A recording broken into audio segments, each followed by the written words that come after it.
편히 주무셨습니까? 자, 최근에 이루어지는 예언의 성취를 말씀드리면서, 그럼 그 뒷 배경을 설명드리면서, 우리가 성경 예언의 흐름을 어떻게 틀을 잡아야 되는가 하는 것을 좀 설명을 좀 드리도록 하겠습니다. 그 다음에 이제 여러분들이 이제 그런 데 대해서 아주 정확한 이해가 없으시거나 갈등하고 계신 분들은 이제 우리 아침 식사하고 나서 시간이 있으니까 얼마든지 질문을 해 주시기를 바랍니다. 자, 내가 놀라운 예언의 성취다. 그렇게 이제 제목을 붙이고 싶은데, 이것은 베네딕트 16세의 세 번째 서신의 내용을 말하는 것입니다. 왜 이것이 중요하냐? 여러분, 이 교황 구원은 이 종교 개혁자들에 의해서 교황권은 적그리스도다. 성경이 말하는 죄의 사람, man of sin. 그렇죠? 이것은 그 데살로니가 후서 2장에 이미 설명되어 있습니다. 먼저 배도하는 일이 있고, 그게 무슨 말이에요? 배도는 apostasy, 영어로. 그것은 진리에서부터 떠나가는 일이 먼저 있고, 그 다음에 죄의 사람 적그리스도가 일어날 것이다. 그가 성전에 앉아서 자기를 가리켜 하나님이라고 할 것이다. 그러면 사람들이 그에게 경배하고, 그는 교회에 앉아서 경배를 요구할 것인데, 그때 많은 사람들이 미혹되는데, 왜? 그들은 이 진리의 사랑을 받지 못하기 때문에 그렇다. 하나님께서 그들에게 이 오류를 들어가도록 허용하신 것은 그들 마음 가운데 진리에 대한 사랑이 있는지 없는지를 주께서 시험하려 하심이라는 말씀이 바로 데살로니가 후서 얘기입니다. 그러면 오류는 무엇이냐? 성경 진리가 아닌 것이 오류인데, 오류는 어떤 것은 진리와 오류가 섞여 있고, 또 어떤 것은 순전히 오류고 그렇습니다. 그러나 그런 것들에 넘어지고 빠진다는 것은 무엇을 의미하느냐? 간단합니다. 그 사람이 진리를 사랑하지 않거나 아니면 진리를 확실히 알지 못하는 것입니다. 그래서 분별력이 없어요. 분별력이 없는 사람은 진리를 대할 때 열심히 연구하고, 같은 성령 안에서 기도한다면, 이것이 참 합리적인 성경 말씀이다 라는 깨달음과 분별력을 가지고 있습니다.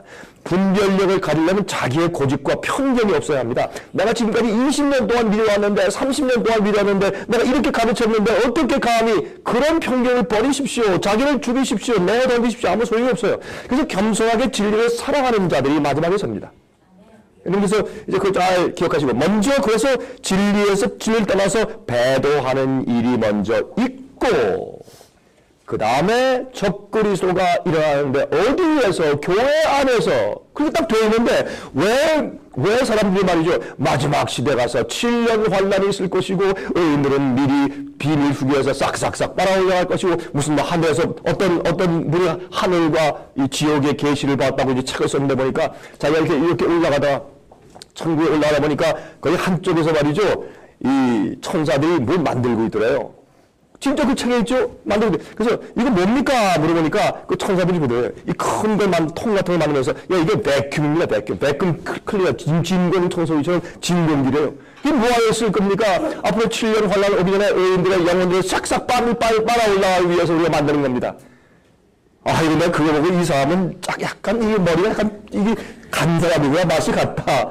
아니, 천사가 비밀 쉬고 때려 올라가는데 무슨 진공 청소 같은 진공기가 쫙쫙 빨려 올라오는 게 필요해. 사람이 이 영혼 문제를 제대로 깨닫지 못하고 또 엉뚱하게 그런 사람 얘기 듣기 위해서 목사들과 신도들이 그냥 몇 천원씩 꽉 차가지고 얘기 듣고 아멘 하고, 이렇게 미혹당해서 이 어둠에 있으니 어떻게 진리를 사랑하겠느냐고 이게 말이 안 돼요.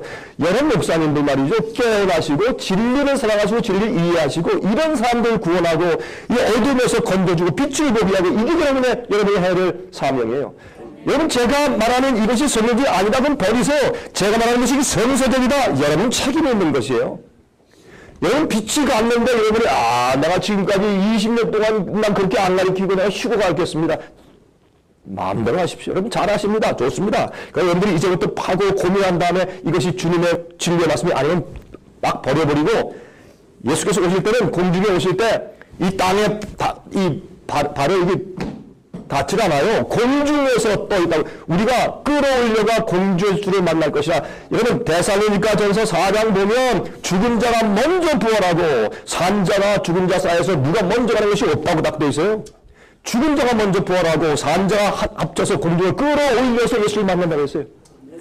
근데 왜 죽은 의인들은 먼저 다 가 있대. 그럼 예수님께서 이 땅에 오시는데 어떻게 그러면 와가지고 깨라 일어나라 하고 다 부활시키는데 그럼 저 영혼들이 하늘에 있다. 예수님 나는 여기 와 있는데요. 그럼 어떻게? 이게 앞뒤가 맞지 않는 얘기예요. 그러면 또 이 사람들이 그렇게 설명해요. 그 썩어 있는 이미 죽어 있는 그 몸들을 부활시켜서 영혼하고 합쳐낼 거 아닙니까?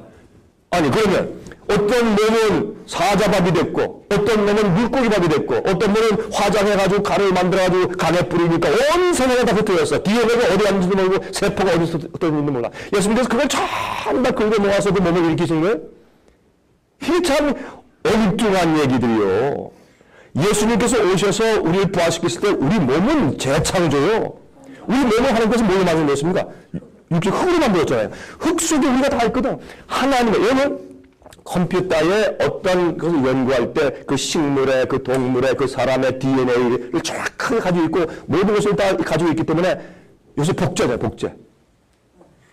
복제하려면 과학은 뭐냐? 과학이라고 하는 것은 하나님의 창조를 발견하는 것이 과학이에요. 과학은요, 새로 뭘 만드는 게 아니에요. 과학은 하나님께서 이미 창조하신 그 능력을 발견해 나가는 것이 과학이기 때문에 발명 그러면 안 돼요. 발견 그래야지. 근데 하나님께서 창조하신 것은 DNA니, 뭐, 제놈이니, 무슨 뭐, 제놈 지도니, 뭐, 이제 유전자 조금 발견하고, 와, 난리래. 사람이 발명했나? 이미 있는 걸 살짝 들여다본 거지. 그러면 하나님께서 그런, 이 복제가 뭐예요? 거기 DNA의 모든 기록을 딱 가지고 있다가 그걸 어떻게 해요? 다시 키우는 거 아니에요? 그 복제 아니에요. 하나님은 다시 키우지도 않아요. 우리 형질을 아시기 때문에 거기서 흙으로 몸만 딱 붙여주시면 우리 몸 그대로예요. 근데 어떤 사람은 그래요? 그러면 우리가 나중에 가가지고 말이죠. 서로 알아볼 수 있습니까? 아내와 남편이 못 알아보면 우리는 상견 이제 남남이 되는 것입니까? 뭐 그런 얘기. 뭐 자녀가 부모를 알아보지 못합니까? 아닙니다. 다 알아봐요. 그래서 다 알아본다고 했어요. 예수님을 알아보고 우리가 누군지 알아보고. 왜? 우리의 특성이 있거든. 여러분 눈이 올 때 수천만, 수억 개, 수십억 개, 수백억 개의 눈이 내리는데 눈송이 하나하나마다 무늬가 같은 것이 없어요. 전부 달라요. 그래서 이제 디자이너들이 여자들의 그 레이스 만들고 이제 패턴을 만들 때 뭘 보고 만들어요? 눈송이의 패턴 보고 다 만드는 거 아니에요. 하나님은 그런 분이요. 하나도 인간 가운데 아담 때부터 지금까지 똑같은 얼굴 가진 사람이 없어요. 쌍둥이도 달라요. 그럼 새 쌍둥이를 봤어요. 달라요, 얼굴이. 딱 알아볼 수 있어요. 같은 사람 하나도 없거든. 그러니까 우리는 뭐다? 유니크하다. 우리는 고유한 독특성을 가지고 있어요. 그러니까, 근데 이 사람들은 어떻게 하냐면 다 모아놓고, 뭐, 미스 코리아 1등, 뭐, 진선미, 그다음에 진 할 때 부부쳐 진할 때 그러면 난리가 나고 난 최고민이다. 최고민은 무슨 너 최고민이야. 그게 아니라 하나님께서 우리 모두 각자의 우리 특성에 따라서 가장 아름답고 가장 골고 있는 것을 재창조하시면 되는 건데. 그리고 그런 하나님께서 우리 두뇌에 내 성품, 내 성격 아실까요? 전부 기록되어 있어요. 하늘 컴퓨터에, 하늘 슈퍼컴퓨터가 있는지 없는지 모르겠으나 이 우주를 창조하시고 돌리신 하나님께서는 특별한 능력이 계시기 때문에 우리의 모든 성격, 성품을 전부 다 이 리코더에 이런 모든 기억 장치에 다 가지고 계시기 때문에 새로운 썩지 않을 몸, 저는요 이런 몸 싫습니다. 옛날에 젊을 땐 제가 제 몸을 좋아하고 제 얼굴 좋아했는데 이젠 싫어요. 늙고 주름살이 있고 이제 약하고 말이죠. 어떤 땐 말이죠. 무릎도 아프고 이게 싫다고 이제 이거 벗어던지고 하나님 내가 와서 너를 부활할 때 네 있는 몸을 다시 잘 고쳐줄게. 하나님도 싫습니다. 새거 주십시오. 그러니 뭐하러 있는 걸 고쳐주시오. 새거 주시고 새로 창조하시고 그러면 나는 유니크하고 독특한 나를 우주에서 나를 그대로 다시 재생시켜 주시는 것이 부활이에요. 그러면 부활한 영혼들이 살아있는 사람들과 기뻐서 만나고 정말 이제는 우리 영원히 헤어지지 않고 하늘에 산다. 그 감개의 눈물을 흘리면서 끌어안고 있는데 갑자기 우리 몸이 떠요. 그게 진정한 휴거지. 뭐 예수님 오시기 7년 환란 전에 뭐 미리 다 들려 올라가고 그거 가짜예요, 여러분. 어디 성경에 그런 말씀이 있는지 한번 찾아보시라고. 또 7년 환란 얘기가 성경에 어디 있느냐 그러면 솔직히 신학 박사가 신학 박사 할아버지라도 나오시라 그래요. 우리 한번 얘기 한번 해보십시다. 그런 말씀이 성경에 어디 있는가? 이거 다 잘못된 생각이거든요. 7년 환란은 여러분 다니엘서 9장에 있는 70주일에서 마지막 한 주를 69주일만큼 마지막 한 주, 그거는 메시아에게 다 적용되는 것인데, 왜 이래의 중간에 제사와 예물을 패하고, 다 그에 대해서 예수님의 십자가를 다 설명하고, 70주일은 쫙 연결돼서 끝나는 것인데, 그걸 왜 하나를 뚝 떼어가지고 마지막 시대에 갖다 놓나? 그걸 깨뜨려요. 이건 잘못된 거거든. 그런 거는 성경적으로 옳지 않은 일이에요. 그렇게 해놓고서 이상한 예언을 풀어놓고 말이죠. 마지막 7년 환란이 있고, 그 다음에 아유 그러지 마세요. 여러분들이 아시는 분들과 모르시는 분들도 정말 깨닫고 이것이 이런가 저런가 베레아 사람처럼 열심히 연구한 다음에 사람들이 올바로 가르치세요. 이게 왜 그러냐면 먼저 휴거될 것을 고대하고 기도하는 사람들이 딱 보니까 어떻게 해요? 환란이 왔는데 내가 휴거 안 되고 여기에 있어. 그럼 어떻게 될 거예요? 그 영혼은 절망하지 않겠어요? 의리는 왜 위험하냐? 어떤 것들은 이런 것들은 이렇게 믿으나 저렇게 믿으나 구원엔 상관이 없지 않느냐라는 것들이 그 사람을 미혹에 빠지고 거짓에 빠지고 마귀의 그 기만에 빠지게 만든 문을 열기 때문에 성경적이 아닌 것은 이게 뭐 중요하냐 뭐 이렇게 믿으나 저렇게 믿으나 괜찮지 구원에 상관없지 않느냐 하는 면들도 성경대로 안 믿다간 함정에 빠져버려요. 그래서 이 성경적 아닌 것을 가르치면 이 영혼을 멸망시키는 것이 여러분들 교회들 다 아무하는 거 가르치는 말이에요. 그 영혼들이 앞으로 다 그 지역구에 타는 것을 보고 기뻐하시겠어요? 그러면 우리가 똑바로 하자고요. 진리대로 하자고. 이 예언도 말이죠. 이 예언의 줄거리가 있어요. 성경은 교황권을 적그리스도 죄사람 딱 그렇게 얘기하고 그건 보세요. 이 옛날의 종교개혁자 가운데 단 한 명이라도 교황권이 적그리스도가 아니고 마지막 저 미래의 환란 가운데 일어날 어떤 독재자인데 그때 독재자 그 미래에 있는 모르는 그 존재를 갖다가 적그리스도라고 부른다라고 믿고 가르치는 사람이 단 한 명 있으면 나오거든요. 단 한 명이 있고 그런 책이 있었으면 가져오세요. 제가 하는 강의 제가 취소해버릴게요. 이런 엉터들이 어디 있냐 이게. 이제 마틴 루터, zwingli, 허스, 제롬, 예? 또 존 록스, 전부 다 요한 웨슬레, 찰스 웨슬레 이런 데서 전부 다 교황권이 성경이 말하는 적그리스도, 짐승이요, 작은 뿔이요. 다니엘에 있는 작은 뿔의 행적과 요한계시록에서 나오는 짐승의 행적과 똑같아. 이 짐승은 42달 동안 1260일 동안 1일이 1년이니까 이 기간적인 계산에서 그러면 1260년 동안 핍박했고 성도를 죽였고 성대 싸워 이겼고 그렇게 달려있어요. 그럼 요한계시록 13장에 가면 42달 동안 핍박한 얘기가 또 나오거든. 그래서 사람들이 이래. 1260년은 중세계 다 지나가는 거니까 요한계시록 13장은 또 42달 동안 또 핍박하는 것이 있는데 여기서 7년째 환란도가 있는 것이야. 또 이렇게 갖다 붙이네 또. 아니 이건 상식적인 얘기가 아닌가요? 중세기에 1260년 동안 핍박했으면 마지막에 가서 이 계시록 13장의 첫 번째 올라오는 짐승이 교황권을 말하거든요. 거기는 천남된 이름이 가득하고 하나님을 대적하고 하나님의 성도를 핍박하고 이걸 42달을 했으면 42달이라는 것은 유대인들의 달력에서 한 달에 30일 거기는 달력, 원력을 썼으니까 1년은 1260일 그걸 어떻게 아느냐 하면 창세기 가서 노아가 말해요. 노아가 홍수에서 언급할 때 5달 동안 물이 범람했다고 말하는데 그래서 또 다른 데 가면 150일 동안 3년 15 아니에요? 그렇게 딱 돼 있다고. 근데 왜 자꾸 고집을 부려가지고 365일이 뭐 29일, 30일이 윤달력이 자꾸 하고 그러냐고요. 그 성경에서 그 당시에 그 사람들이 쓴 이 시간 개념을 가지고 우리가 풀어야 그 사람들의 의도를 우리가 이해하게 되는 것이죠. 이런 것들이 잠깐만 아무것도 아닌 것 같은데 여기 잠깐 이렇게 오를 집어넣으니까 사람들이 이해를 풀 때 딱 어떤 데가 걸리고 이해가 안 되고 고집 세우고 그러는 거예요. 그렇게 할 필요 없어요. 예언은 이해할 수 있고 정확하고, 어떤 사람들은 요한계시록은 닫아두어라 모르는 책이기 때문에, 마귀가요 이걸 알면 함정을 보게 되고 마귀의 기망을 이해하게 되고 기가 막힌 건데, 그러니까 마귀가 보지 못하게, 이거는 몰라도 된다, 이건 잘못 풀면은 이것도 엉뚱하게 푸니까 가만 놔둬라, 목사가 푸는 거를 그저 받아들이라. 이게 옛날에 중세기 때 교황권이 한 일이거든요. 신부들이 너희들은 성령 얘기 하지 마, 우리가 다 알아서 해줄게, 너희들은 이 지식이 부족하기 때문에 너희들 풀다가 엉뚱하게 하면 더 문제가 생기니까 그건 다 우리한테 맡겨. 그렇게 하다가 나중에 뭐라고 하냐면 성경을 읽지 마, 성령을 폐지한 거예요, 로마교에서. 그런 논리로, 예? 이 당나귀의 이빨이 몇 개야? 이제 농부가 싸웠어요. 32개다, 아니야 36개다, 막 크게 싸우다가, 그럼 신부님한테 다시 물어보자. 아니 이렇게 보면 이거 입 벌리고 해보면 될 거 아니에요.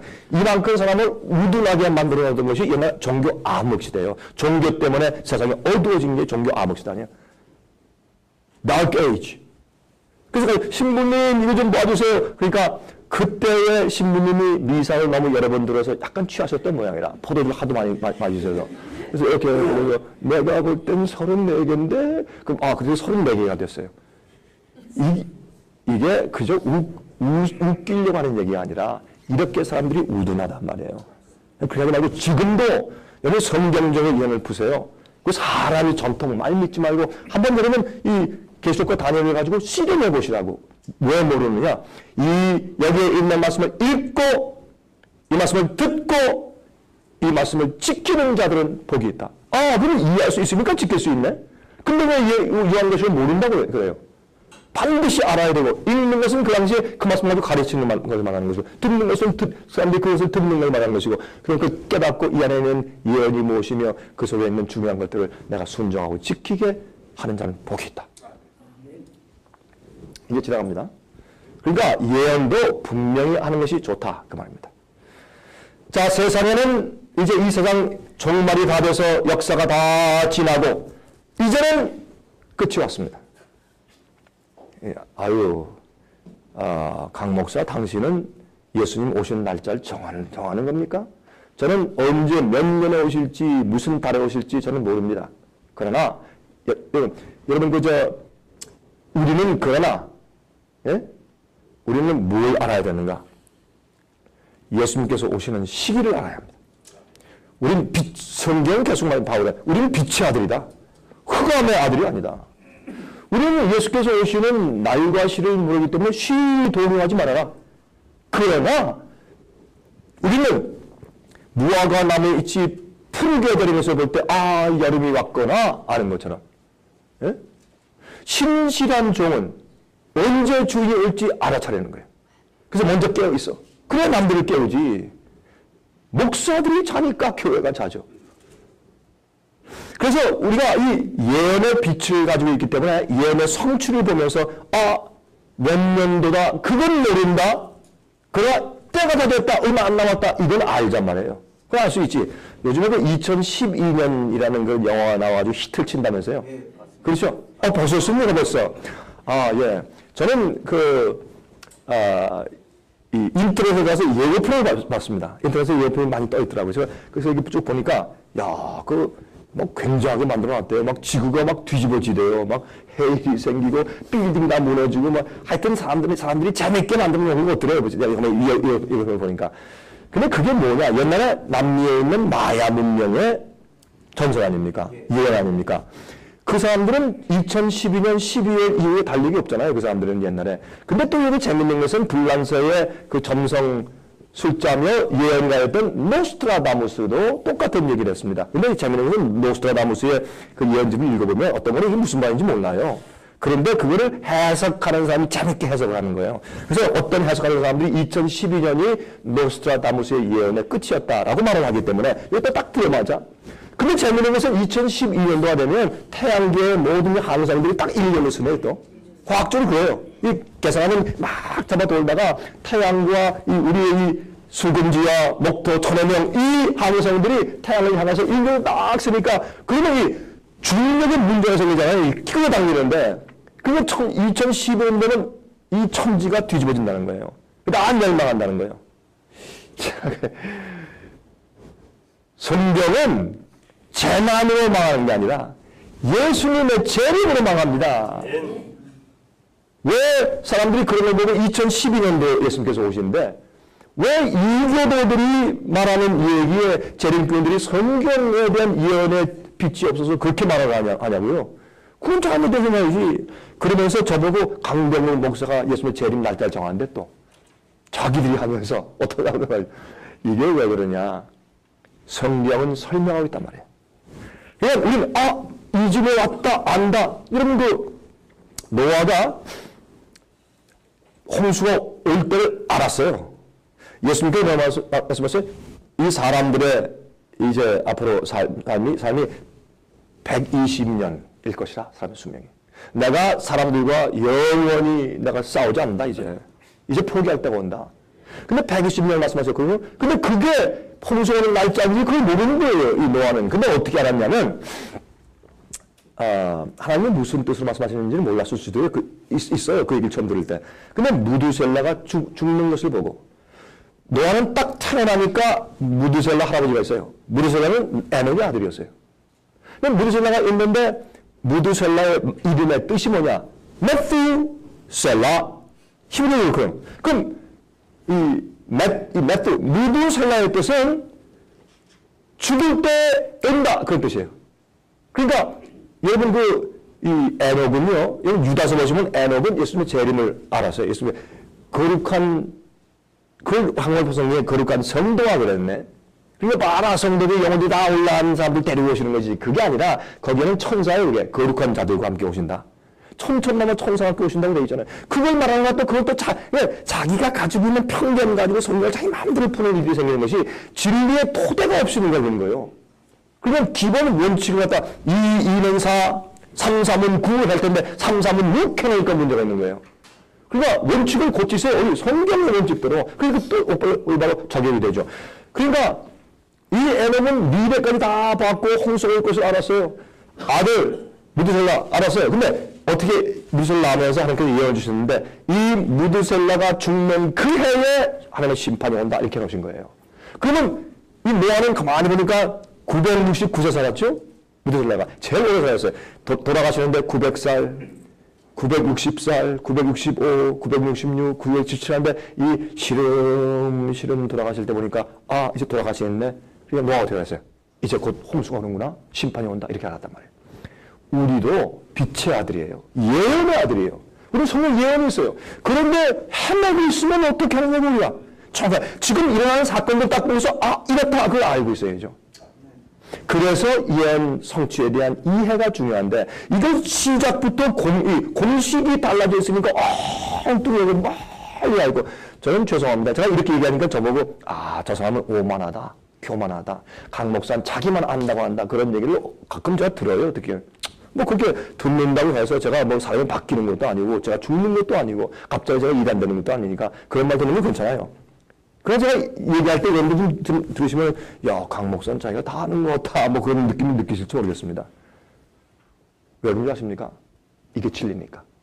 진리의 원칙을 가지고 풀어보면 전부 풀리니까. 다니엘과 요한계시록은 한 틈도 없이 몽땅 다 풀려요. 그게 짝이기 때문에. 그래서 제가 이 다니엘과 요한계시록 그 강의 제가 책을 썼지 않습니까? 성서책도 썼고. 제가 최근에 로마서에 있는 로마서의 복음에 대한 강의를 했어요. DVD 6개로. 우리 목사님들 그거 혹시 받지 못하시는 분이 계시면 가면서 신청하고 가세요. 다 보내드릴게. 그래서 복음에 대해서 로마서 통해서 복음을 제가 설명한 거. 여러분 제가 뭘 말하느냐. 때를 알자 이거예요. 때가 다 모르겠어요. 여러분과 제가 얼마 일할 시간이 없으니까 이젠 진리를 위해서요. 딱 서서 과감하게 진리를 선포하고 죽으면 죽고 뭐 매맞으면 매맞고 뭐 돌이 던져라. 그러고 가야지 하나님께 상급이 있지. 이거 맨날 뭐 겁이 나고 무서워가지고 말이죠. 아이고 이거 뭐 사람들 비유나 바치고 교회 가가지고 부자 장로 있으면 죄에 대해서 설교도 못하고 이러면 되겠냐 말이에요 이게. 예? 때가 다 됐어요. 여러분 요즘에 말이죠. 뉴스위크 같은 거 그다음에 그 타임지 같은 거 이런 것들에서 이런 게 다 있어요, 이렇게. prophecy. 예언. What the Bible says about the end of the world. 이 성경은 세상 마지막에 대해서 어떻게 말하고 있는가. 이런 것이 보통 잡지에 나올 정도로 요즘에 마지막에 대해서 관심이 많아요. 이럴 때에 마귀는 엉터리 마지막 종말 사건 그 시리즈로 쫙 쫙 풀어오니까 요즘에 죄송하지만 기독교인들이 가만히 보면 참 한심해. 야, 이렇게 무지하니 이게 다 미혹당할 텐데 어떻게 하면 좋으냐. 자, 그래서 외치는 거예요. 책을 쓰고 말이죠. 예, 월간일 내고, 우리가 어떤 사람들이 저한테 이메일 와가지고 막 항의하는 사람이 있고 말이죠. 그럼 내가 지금까지 30년 믿고 설교한 게 잘못됐단 말입니까? 하고 막 보채, 이런 신경질 막 부려. 마태복음 24장 1절이죠. 여러분, 예수님께서 다시 오시는 재림 징조의 장이죠. 예수께서 말씀하셨습니다. 성전에 나와서 가실 때 그 제자들이 성전 건물들을 가리켜 보이고 나오니 대답하여 말씀하시되 너희가 이 모든 것을 보지 못하느냐. 내가 진실로 너희에게 이르노니 돌 하나도 돌 위에 남지 않고 다 무너뜨릴 것이라.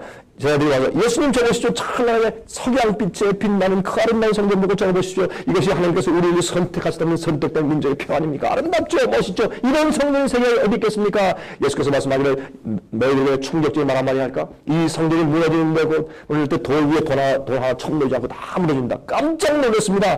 옛날에 그 아름다웠던 성전, 이건 그냥 그림이지 기가 막히게 아름다웠다고 얘기를 하죠. 자, 그렇게 조직조 잘 지어진 성전이 말이죠. 로마 군대가 쳐들어왔습니다. 들어왔는데 타이터스 장군은 어떻게 했습니까? 절대 이 성전 건드리지 말아라! 너무 아름답고, 그러니까 놔둬야 하는데 어떤 한 병사가 실수로 횃불을 갖다 성전 안에 집어던졌어요. 예? 하도 유엔들이 고약하게 보니까 싸우다가 횃불을 집어던져서 성전 안에 불이 붙었습니다. 그래서 성전 안에 있는 벽은 뭡니까? 순금이거든. 순금벽이거든. 예? 금 떡상, 금 촛대, 금 향단 전부 금이고 그럼 휘장이니까 얼마나 이 탁이 좋은 거예요. 얘는 금은 불 잘 붙습니다. 그러니까 전부 다 이 금이 탁 녹아내리면서 금들이 그 성전 벽 사이사이 벽돌 사이사이 다 스며 들어갔네. 그러니까 나중에 그 불이 꺼진 다음에 로마 군병이 다 들어가가지고 금을 막 긁어 모으다가 그걸 어떻게 했어요? 이렇게 보니까 벽돌 사이 들어갔으니까 창을 전부 다 하나하나 발휘해가지고 다 이렇게 떨어뜨려가지고 그 속에 금을 다 긁어가느라고 예수님의 예언인 돌 위에 돌 하나 남지 않을 것이라는 예언이 정확하게 성취됐습니다. 하나님 말씀은 100% 진리입니다. 하나님 말씀은요, 우리가 이 하나님 말씀은 이게 보통이 아닙니다. 예? 그래서 성전이 또 예수님 성전과 성벽 자체가 불타버렸습니다. 나중에 이렇게 이게 황폐하게 되어버렸습니다. 예? 그 예수님의 말씀을 안을 다 타서 황폐하게 된다고 말씀하시니까 이렇게 되어버렸습니다. 예수님의 예언 그대로 지금 조금 이렇게 정리해가지고 지어놨는데 이 정도죠. 저도 가봤습니다 말이죠.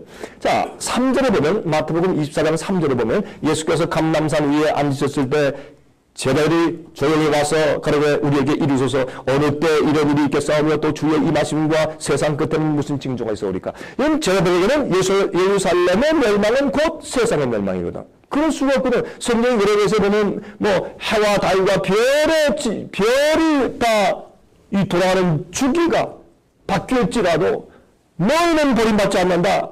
그렇게 말씀되어 있으니까 우리가 멸망한다 그러면 세상 끝이다 이렇게 되어 있는 거예요. 유대인 멸망 가운데. 근데 그 말씀을 하실 때 조건이 하나 있거든요. 앞에 너희가 내 규례와 내 계명을 지키면 내 말씀대로 하면 조건이 있어요. 그건 안 하고서 주님 날 뜻대로 안 버리신다 되어 있단 말이에요. 이게 다 기만이에요.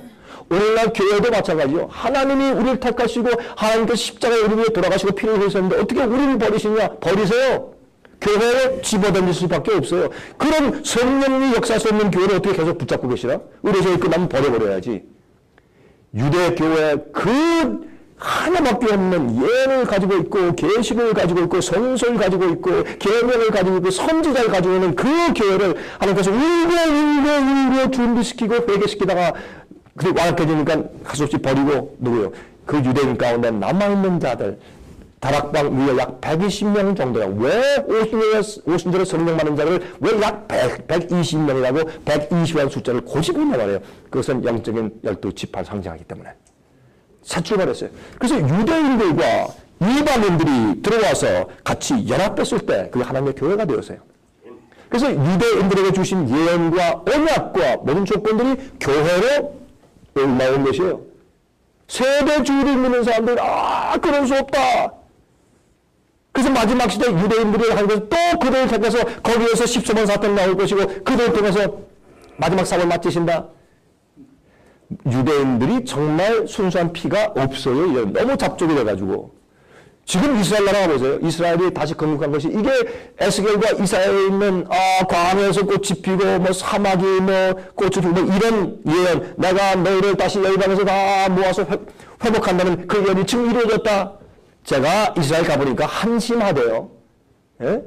그거 가지고 하나님께서 고작 그렇게 해서 이스라엘을 회복시켰다? 난 그런 거 안 믿습니다. 너무 기가 막혀. 하나님은 그 정도 하나님이시요. 회복시키면 꽃이 되게 하시는 것이지. 지금 가보니까 다 사막이 돼. 광야고. 예? 가보니까 진짜 볼품 없어요. 그런데 이 사막, 유대 광야 갔다가 거기에 이 파이프를 박아가지고 지하수를 끌어올려가지고 농사를 잘 져요. 이거 보고, 야, 사막에서 꽃이 폈다네.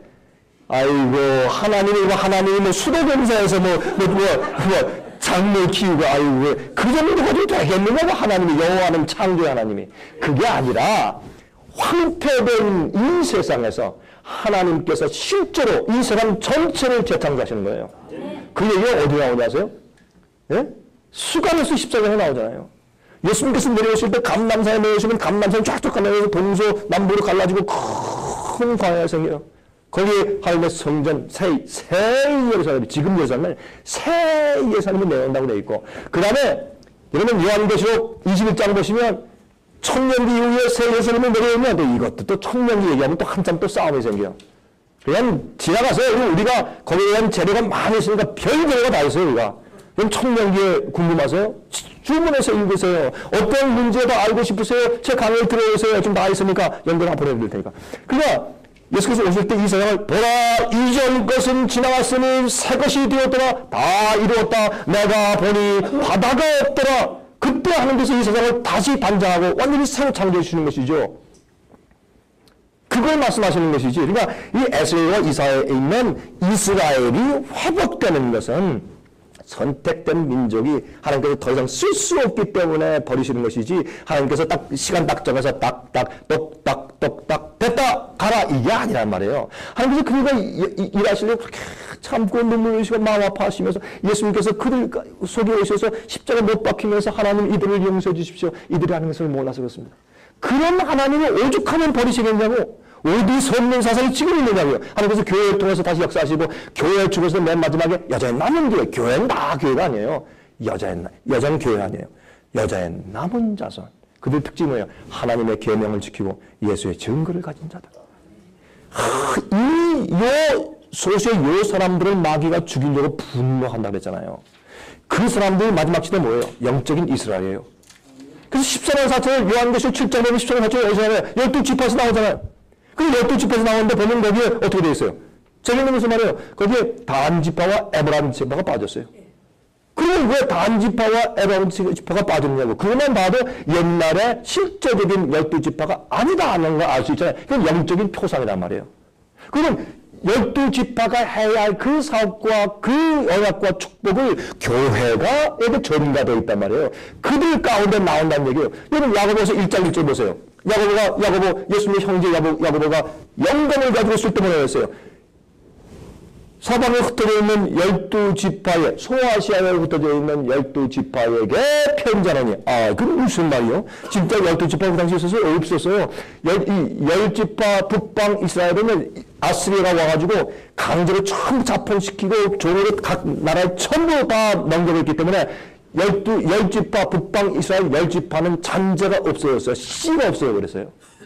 남방 유다, 베냐민, 유다지파, 베냐민지파, 유다지파. 그러면 위에 있던 레위 지파가 조금 내려와서 합쳐서 그 남방 유다였어요. 남방 유다들 너무너무 완악하다가 AD 70년도에 지금 우리가 본 것처럼 로마가 와서 포위한 다음에 멸망시킨 다음에 그들이 전부 다 자fon해서 지금은 유대인들 제가 많이 만났어요. 물어봤어요. 그랬더니 그들이 yes, we don't have any pure blooded Jews anymore.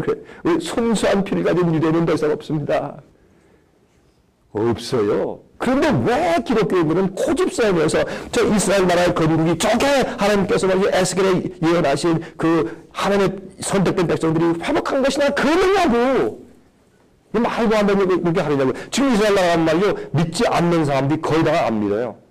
조금 믿는다 그러면 그 사람은 누구예요? 유대교 믿고. 예수님 안 믿고 메시아 안 믿어 아직도 기다려. 너는 예루살렘 가면 말이요. 거기서 한 벽이 남아있어요.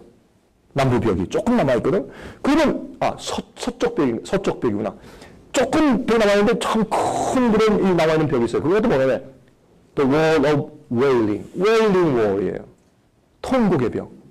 그래서 군인들도 평민들도 랍비도 누구도 안 믿는 사람들도 다 기도문을 써가지고 이렇게 쭉 가지고 가서 봤거든요. 가가지고 거기 이제 이 큰 그 틈들 사이에 딱 끼고 기도해요. 그 다음에 기도할 때 가서 근데 딱 보니까 그 절에서 하는 거야. 절에서 기도하는 거 똑같아. 어쩌면 똑같은지 야샤샤 샤마리라 막 이래. 가까이서 들어봤거든요. 히브리 말로 외워서 기도하면 그 큰 공로가 있대. 그래서 기도해. 그래서 뭘 기도하느냐 그랬더니 제일 많이 기도하는 게 뭔지 아세요? 하나님이시여.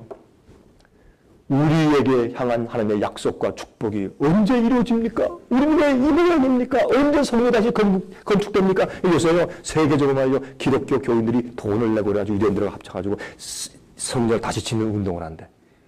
아이고 정신 나갔어요. 예언을 모르는 사람들. 그 성은 새 예루살렘을 예수님이 지금 짓고 계시고 준비하시고 그게 내려온다고 돼 있지. 어디에? 내려올 때 어디에? 감람산이니까 유대 땅에 딱 내려오는 거예요. 그것이 세상의 중심이에요. 옛날 에덴 동산이 메소포타미아 그 중동 지방에 있었으니까. 예? 그럼 예수님께서 딱 내려오실 때 그때 거기서 광야가 꽃을 피고 이 세상이 다시 에덴 동산이 되는 것이에요. 옛날에 에덴 동산 보면 티그리스 강, 유프라테스 강 다 있는데 유프라테스 강이 지금도 있잖아요. 지금 중동 지방에. 이거를 왜 상식적으로 이해가 안 되고 자꾸 헤맬까? 제가 보니까 이 공식이 잘못됐으니까 거기에 다른 걸 끼워 맞추려고 막 그러다 보니까 여러분 3, 3은 6 그렇게 해내면 그 공식에 딱 맞추려면 수학이 전체가 틀려버려요. 그렇게 되는 거예요. 12지파는 없어요. 지금 다 흩어져서. 12지파는 교회예요. 흩어진 12지파에게 편지하는 그건 뭘 말하는 것이에요? 야고보가 흩어져 있는 하나님의 교회, 기독교회를 두고 한 얘기란 말이에요. 그게 왜 이해하는 게 어려울까? 예? 그래서 이 세대주의를 그런 사상을 믿어버리면 그 옛날에 있던 게 그대로 마지막에 적용돼. 그렇게 될 때에 예수님의 재림을 몰라보게 돼요. 어떻게 오시는지를 몰라보게 되고 칠년 환란 믿어보시오. 여러분 비밀 휴거 믿어보세요. 여러분들은 심각한 예언의 성취의 오해에 빠져있기 때문에 남들을 잘못 가르치고 엉뚱한 목사를 예수님께서 여기서 오시는데 저기서 이렇게 기다려. 여러분 이 통곡의 배에서 사람들이 또 기도하는데 또 뭔지 아세요? 메시아가 온다는 예언이 이렇게 수천 년을 지났는데도 아브라함 때부터 2000년 그 다음에 또 지금까지 거의 4000년 동안 왜 안 오십니까? 예수님 벌써 왔다 가셨는데 다시 오셨어? 그러면 왜 안 오십니까? 그런 사람들 보고 하나님께서 택하신 민족아 거기에서 14원 4천 나오고 그들 통해서 마지막 사업 마치신대. 얼마나 눈이 멀어 있어요? 예? 이게 눈이 먼 거거든 이게. 왜 그러냐? 예언의 원칙을 잃어버렸다 그 말이에요. 그래서 제 강의와 이제 식사한 다음에 우리의 디스커션, 우리의 토론을 통해서 여러분들이 그걸 발견하셔야 돼요. 그 다음에 우리가 만들어 놓은 책을 읽으세요. 갖다 보세요. 왜 예수님께서 이들이 말이죠. 야, 그러면 이 예루살렘이 멸망하는 것은 세상 멸망인데 그럼 하나님이 어떻게 된 겁니까? 네? 그러면 이 예루살렘이 멸망할 때와 세상 멸망할 때 어떤 징조가 있겠습니까? 이걸 두 개를 같이 본 거예요. 조건을 이행하지 아니하고 하나님께서 이 나라를 영원히 가게 하시는 것들은 착각했어요.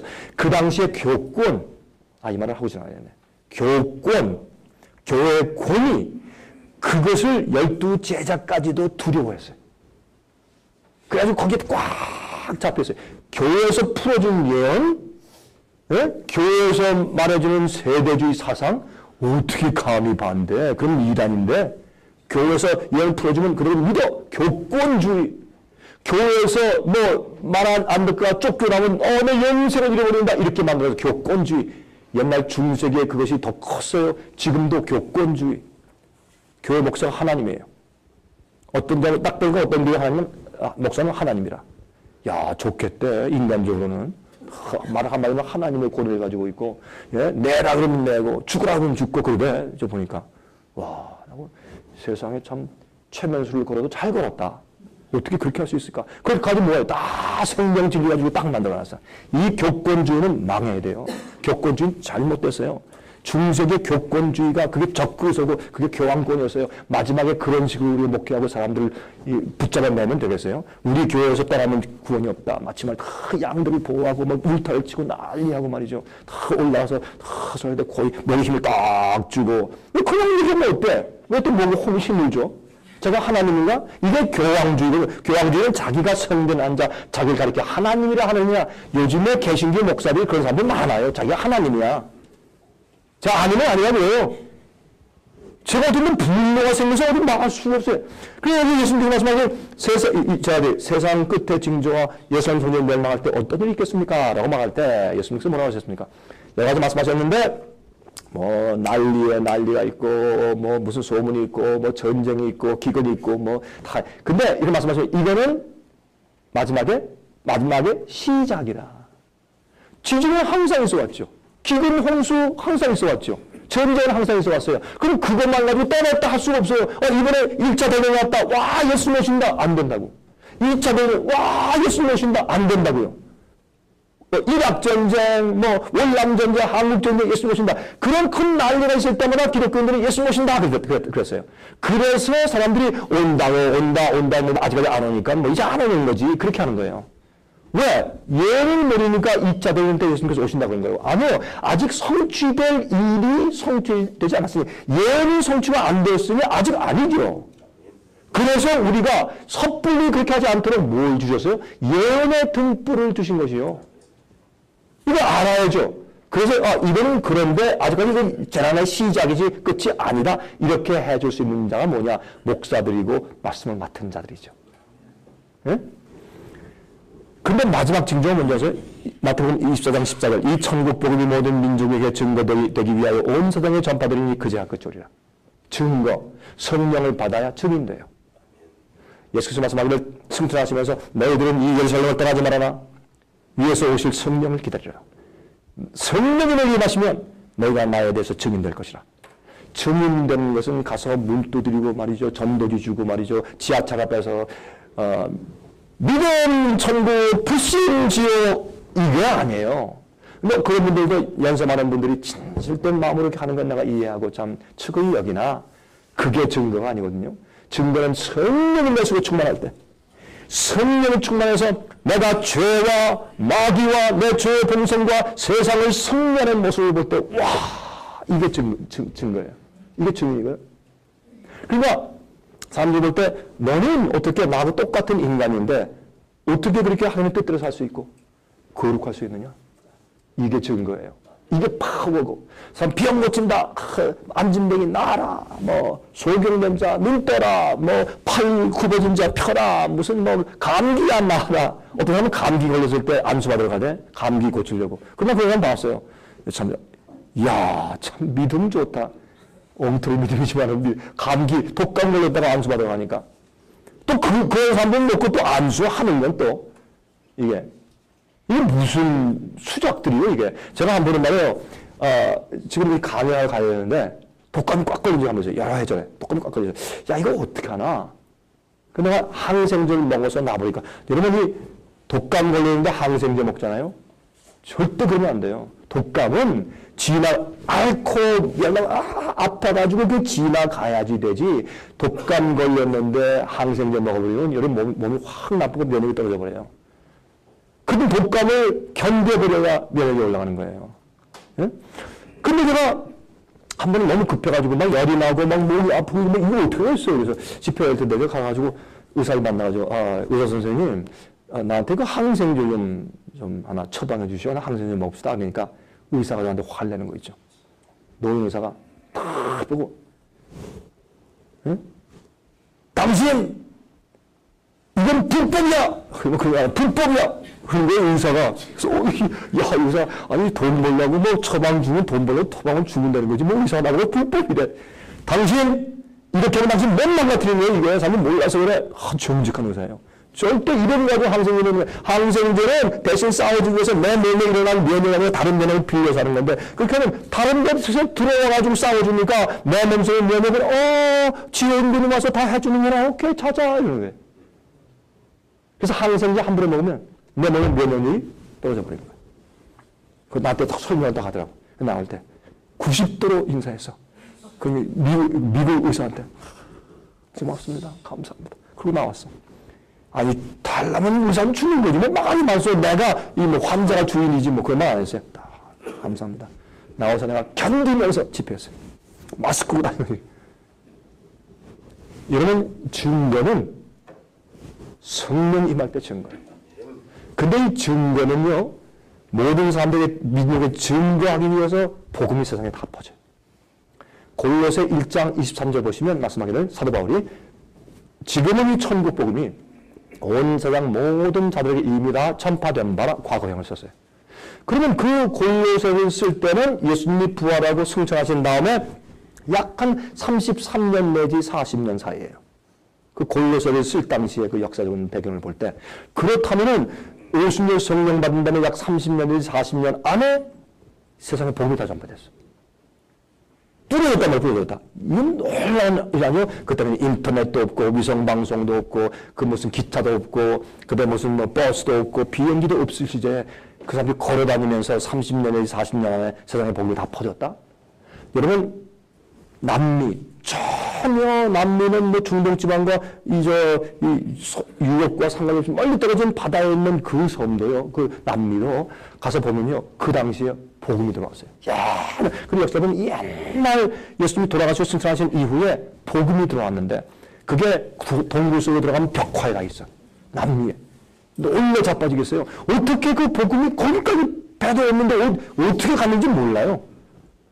하는 능력으로 복음이 다 전파됐어요. 근데 이 얘기가요, 복음이 전파된 것이 모든 사람들한테 다 깨닫게 해서 회개했다는 뜻이 아니란 말이에요. 다 전파됐다는 뜻은 무슨 뜻이냐면 어디에 사람이 섬에 살든지 산에 살든지 어느 나라에 살든지 복음이 너무 확산되어 있기 때문에 그 사람들이 진리를 원하고 영적으로 굶주리고 목마른 다음에 정말 말씀과 복음과 구원을 원하고 하나님을 찾기 원하는 사람들은 이렇게 둘러봤다가 어떤 사람을 만나든지 누구한테 책자를 받든지 아니면 어디에서 발견하게 됐든지 자기 주위에서 온 마음을 가지고 찾는 자들은 다 발견해서 집어들 수 있을 정도로 확산되어 있었다를 말하는 것이지 누구나 다 주어서 깨닫고 회개했다는 뜻이 아니란 말이에요. 이거는. 그런 각도에서 저는 지금 어떻게 믿느냐, 이 세상에 천국 복음이 다 전파됐다고 믿습니다. 요즘에 안 됐으면 말도 안 되지. 요즘에 인터넷. 저는 요즘에 동북권에 있는 사람들한테 전화 오고 이메일이 와요. 뭐 신청이 오고.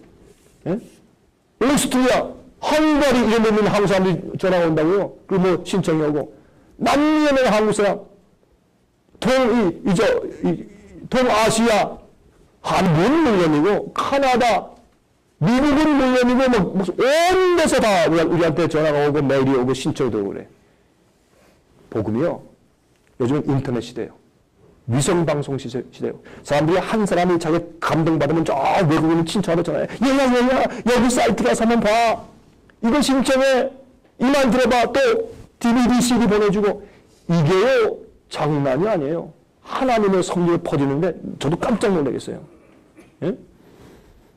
이래서 퍼질 때 아니 우리만 하나? 주께 쓰시는 종들이 얼마나 많아요. 주께 쓰시는 숫자는 작지만 교회들이 얼마나 많냐고. 그 사람들이 동시에 같은 성령의 은혜로 쫙 복음을 뿌렸단 말이에요. 그러면 지금 복음은 세상에 다 전파됐어요. 뭐가 있어야 돼요? 모든 민족의 증거하는 게 있어야 돼요. 이건 뭔지 아세요? 언제 끝나느냐? 늦은 비 성령이 내려야 돼. 성경은 이른 비와 늦은 비를 계속 말해요. 신약도 말하고 구약도 말하고. 신약에 특별히 야고보서 5장 예수님의 재림을 얘기하고. 여러분 야고보서 5장은 무슨 얘기예요? 부한 자들아, 말세에 재물을 쌓은 자들아, 내가 일로 통곡할 것이라. 금과 은이 썩고 금과 은이 어떻게 썩느냐고요. 그 가치가 떨어져 버리고. 지금은 금값이 많이 올라가죠. 왜요? 달러 값이 막 떨어지니까 금값이 올라가죠. 대체하기 위해서. 근데 앞으로 금, 은의 값이 휴지가 돼버려요. 왜? 금과 은이 있어도 소용이 없어요. 그럼 이사야 65장이면 66장입니까? 너희가 금과 은을 박쥐고 던질 것이라. 무슨 말이에요? 소용이 없어. 금을 먹고 은을 씹어먹고 사나? 먹고 살기 힘든 때가 곧 와요. 금과 은이 필요 없어. 주식에 매달려 하면 주식이 퍽퍽 떨어지니까 사람들이 하자. 이게요. 여러분 이게 뭔지 아세요? 참 제발 사람들이 성경적인 이 예언의 안목을 가지고 똑바로 봤으면 좋겠다. 어떤 교인들이 와서 그래요. 목사님, 내가 주식을 샀는데 지금 폭락했어요. 근데 이게 다시 올라가겠죠? 회복이 되겠죠? 그때까지 내가 조금 더 기다려야 되겠죠? 네. 버리세요! 네. 마지막 시대에 누가 주식에 의지해 살라는 말씀이 어디 있어요? 마지막 부한자들 울며 통곡한다고 얘기했지. 네? 지금 조금 강할 때 팔고 하나님께 바치세요. 그럼 생애빚에 바치란 말입니까? 안 그래도 돼요. 안 그래도 돼요. 말씀 내가 안 됐으면 생애 바치세요. 내가 뭐 당신한테 돈 달라고 했어? 나만 그래. 다 뜯어놓고. 그래서 성령이 임해야 돼. 50년 성령이 임하니까 그리 나가서 세상에 증인이 됐어요. 마지막 시대는 늦은 비가 떨어지는데 어떤 자들이 떨어진 줄 아세요? 이른 비가 내린 것을 기억한 50년간 누가 받았느냐? 성령을. 예수를 만난 자들, 복음을 이해하는 자들, 회개한 자들, 똑바른 예언의 지식을 가지고 있는 자들, 자기가 깨어진 자들, 예수님 마음에 거하는 자들, 그런 자들이 사랑으로 진리로 연합할 때. 그래서 성령 계속 그러는 거예요. 우리는 어떻게 믿음으로 구원받고 진리로 구원받고 성령이 거룩하게 하시는 거야. 진리로 구원받고 그렇게 계속 말씀하는 거예요. 사도들을. 근데 우리는 진리는 소용없어. 믿음으로 잘하더라 그러지. 구원받나.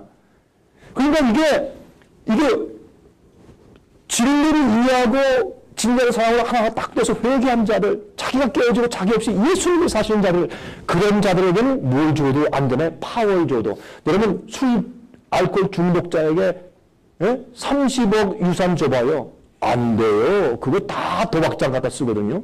그런 자들에게는 상속을 안 줍니다. 마지막에 늦음이 성령은 파워거든. 무슨 파워요? 복음을 전할 때 그때 딱딱딱 넘어가면 그 말이 너무 능력이 있어서 사람의 가슴에 파고들어서 그 사람을 결정케 만들어요. 이거든지 저거든지 결정케 해서 이 복음 전파가 팍 지나가서 빨리 신속히 전파될 수 있도록 우리에게 어떻게 성령의 능력을 주시면 우리의 복음 전파에 힘이 생기는 거예요. 그 다음에 또 뭐예요? 여러분 오순절 성령 만나 나가서 뭐 했어요? 그들이 병을 고쳤어요. 근데 요즘에 가만히 보세요. 치유 은사를 가만히 보세요. 치유 은사를 왜 해요? 치유 은사를 하는 이유가 파워를 과시하는 것이에요. 왜 기적이 따랐느냐 하면 사람들이 다 안 믿고 핍박하는 시대에서 베드로와 요한이 앉은 데에게 나는 내게 줄 것은 금과 은은 없으나 나사렛 예수의 이름으로 너는 일어나서 걸어라 할 때는 왜 그랬느냐? 그건 베드로와 요한이 굉장하다. 그 사람 중심으로 교회 세우자 이렇게 하기 위해서 그런 것이 아니라 헌금만이 들게 한 것이 아니라 베드로와 요한이 가르치는 이 새 진리, 핍박받고 죽을 사람 되어 있는 이 진리 믿으면 교회에서 충고당하는 이 진리가 하늘에서 인정한 하늘에서 온 기브리가 그걸 알려주기 위해서 기적이 많은 거예요. 요즘에 기적은 기적을 위한 기적을 하죠. 파워 과시, 능력 과시, 하나님이 성령 날 임쳤다 그런 걸 하죠. 그런 사람들은요 앞으로 심판받아요. 하나님을 이해를 만든 사람들 아니에요. 여러분 예수님 기적을 행한다고 예수님이 뭐라고 했어요? 이거 아무한테 가서 얘기하지 마. 이렇게 했는데 요즘에 기적이 일어나면 난리가 나. 막 신문에 막 대서 특별하고 그걸 찍어가지고 막 보여주고 난리. 와 어느 목사가 왔다 그러면 수천 명 와. 미국에는 미국 비례로 한국에서 신은사에 능력 받고 성령 받은 목사가 왔습니다. 그러면 그 교회가 미어 터져요. 하늘 예쁘지 이러더니 그냥 이러고 맥이 또 이러고 가서 또 살짝 떠면 또 팍 쓰러지고 참 쇼들 잘해. 이런 자가 욕을 먹게 생겼죠. 예? 이게 왜 욕을 먹지? 그러나 내가 목이 떨어지고 죽어도 할 말은 해야지. 안 그러면 주님께 영광 돌릴 수 없으니까. 그러니까 이제 복음은 전파됐는데 뭐가? 성령이 임하시면 모든 문제가 증거가 돼. 모든 이 세상에는 한 세대, 잘 들으세요. 한 동시대에 살고 있는 모든 민족, 모든 사람이 빛을 받고 선악을 구별할 줄 모르는 어린 아이들은 말고 정신이 없는 사람들이나 너무 늙어서 치매 걸린 분들 말고 이 지성이 있고 깨닫는 자들에게는 모두 참 진리가 전파돼서 저거구나 라고 깨닫고 그들이 나는 이렇게 아니면 저렇게 믿는 자기의 결정을 끝인 다음에 천사들이 올라가면서 예수님이시여 다 했습니다. 이제 더 할 남은 사람이 없습니다. 할 때 예수님께서 다 이루었다. 끝내자.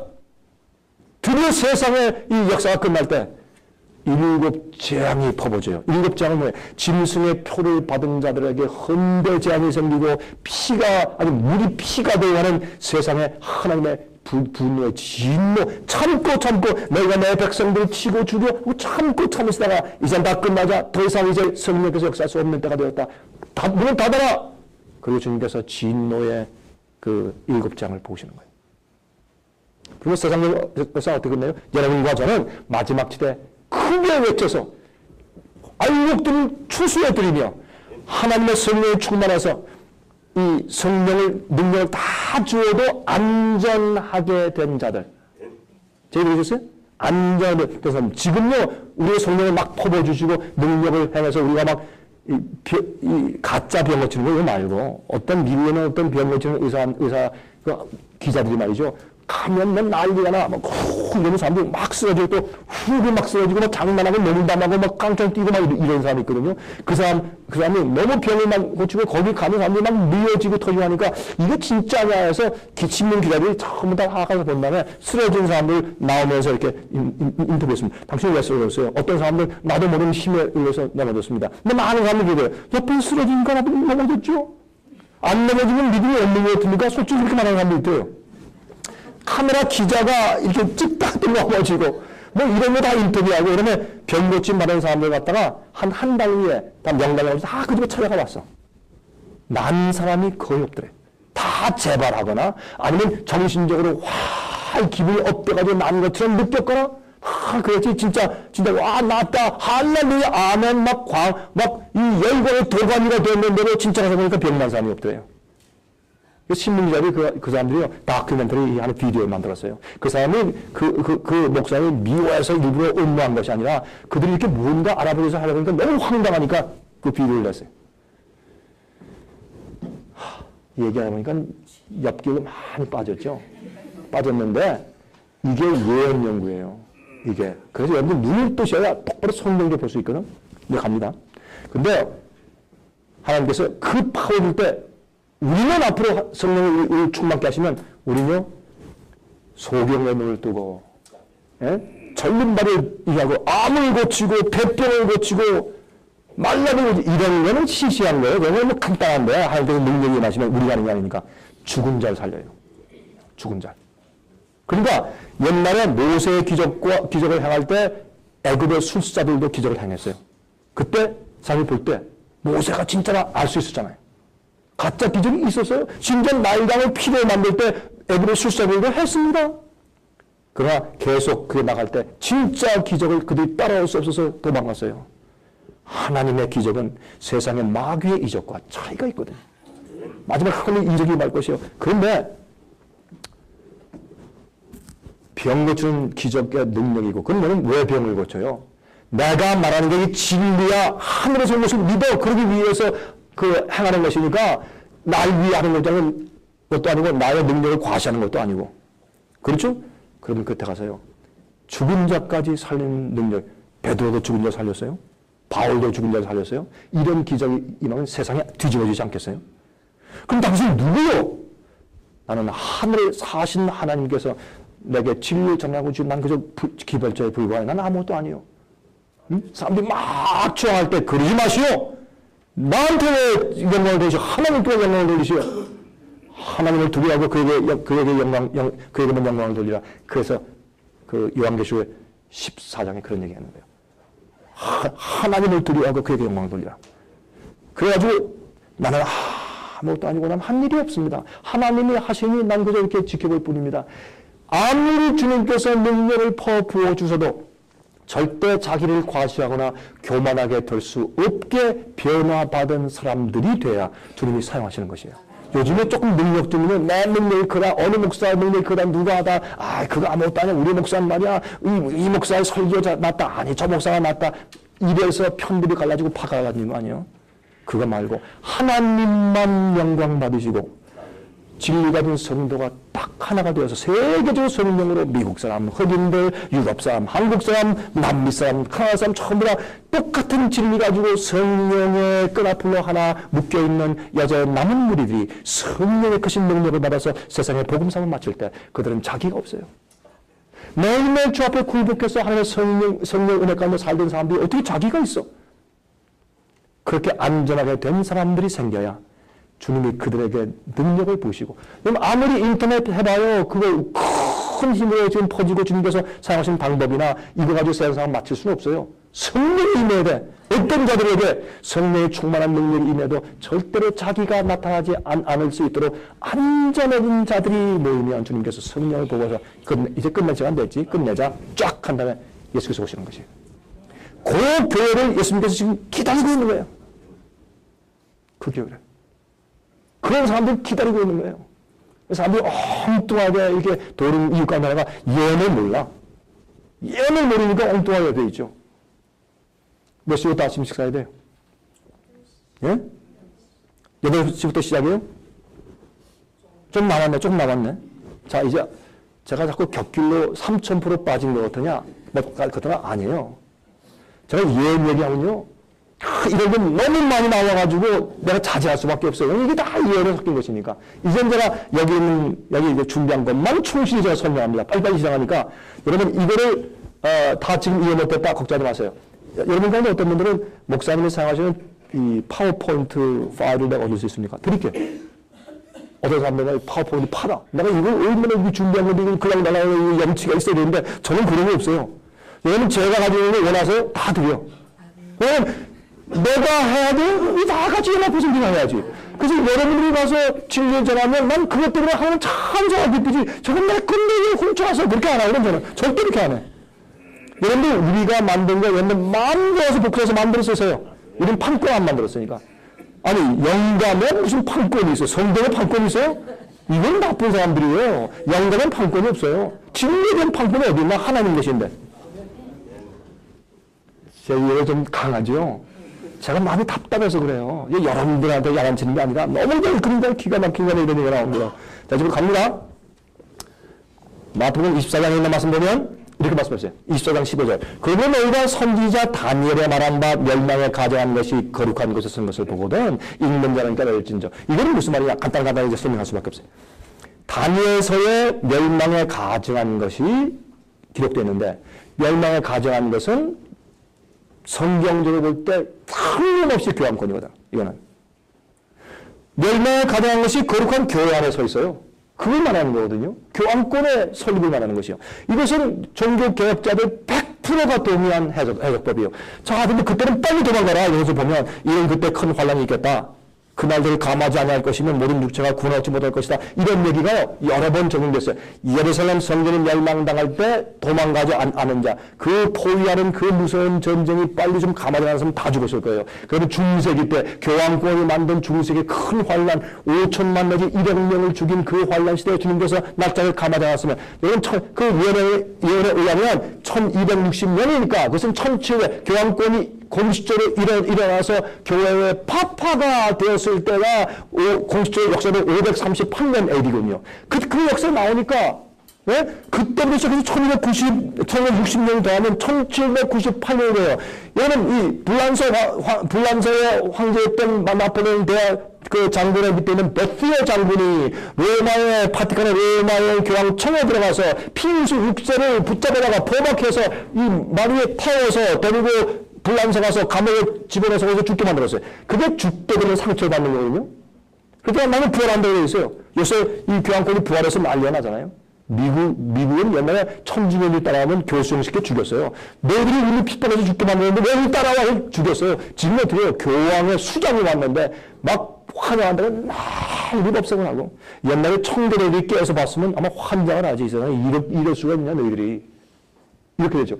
그래서 부활한 이 교황권이 세상에서 최고예요 지금.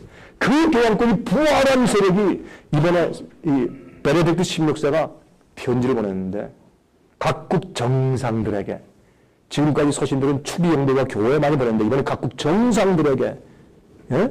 대통령들, 왕들, 왕자들, 수상들에게 편지 보냈는데 깜짝 놀라요. 이 편지를 제3서신을 보낸 그 이유는 이 지금 파탄된 지구의 경제 문제를 어떻게 해결할 것이냐. 이 경제의 파탄은 우리의 기회다. 어떻게 될 것인가? 라는 거룩한 계획표를 제시한 것이요. 타임즈는 이것은 우리가 하나님이 이 문제를 어떻게 취급하실까 우리는 모른다. 그러나 하나님의 대표자인 교황이 우리에게 거룩한 계획표를 제시해 주셨다. 타임즈가. 말하면 다 알죠. 이제는 뭐, 이게 세상에 얼마나 성경 예언이 쫙하게 성취됐는지. 그런데 오늘날 기독교에서 교황이 조금씩 하는 교회가 없어요. 다 타협해버렸어요. 왜요? 뒤에 들어간 제수이트의 활동을 통해서. 예? 다 교리 바꿔놓고 처음 삼지어놨어요.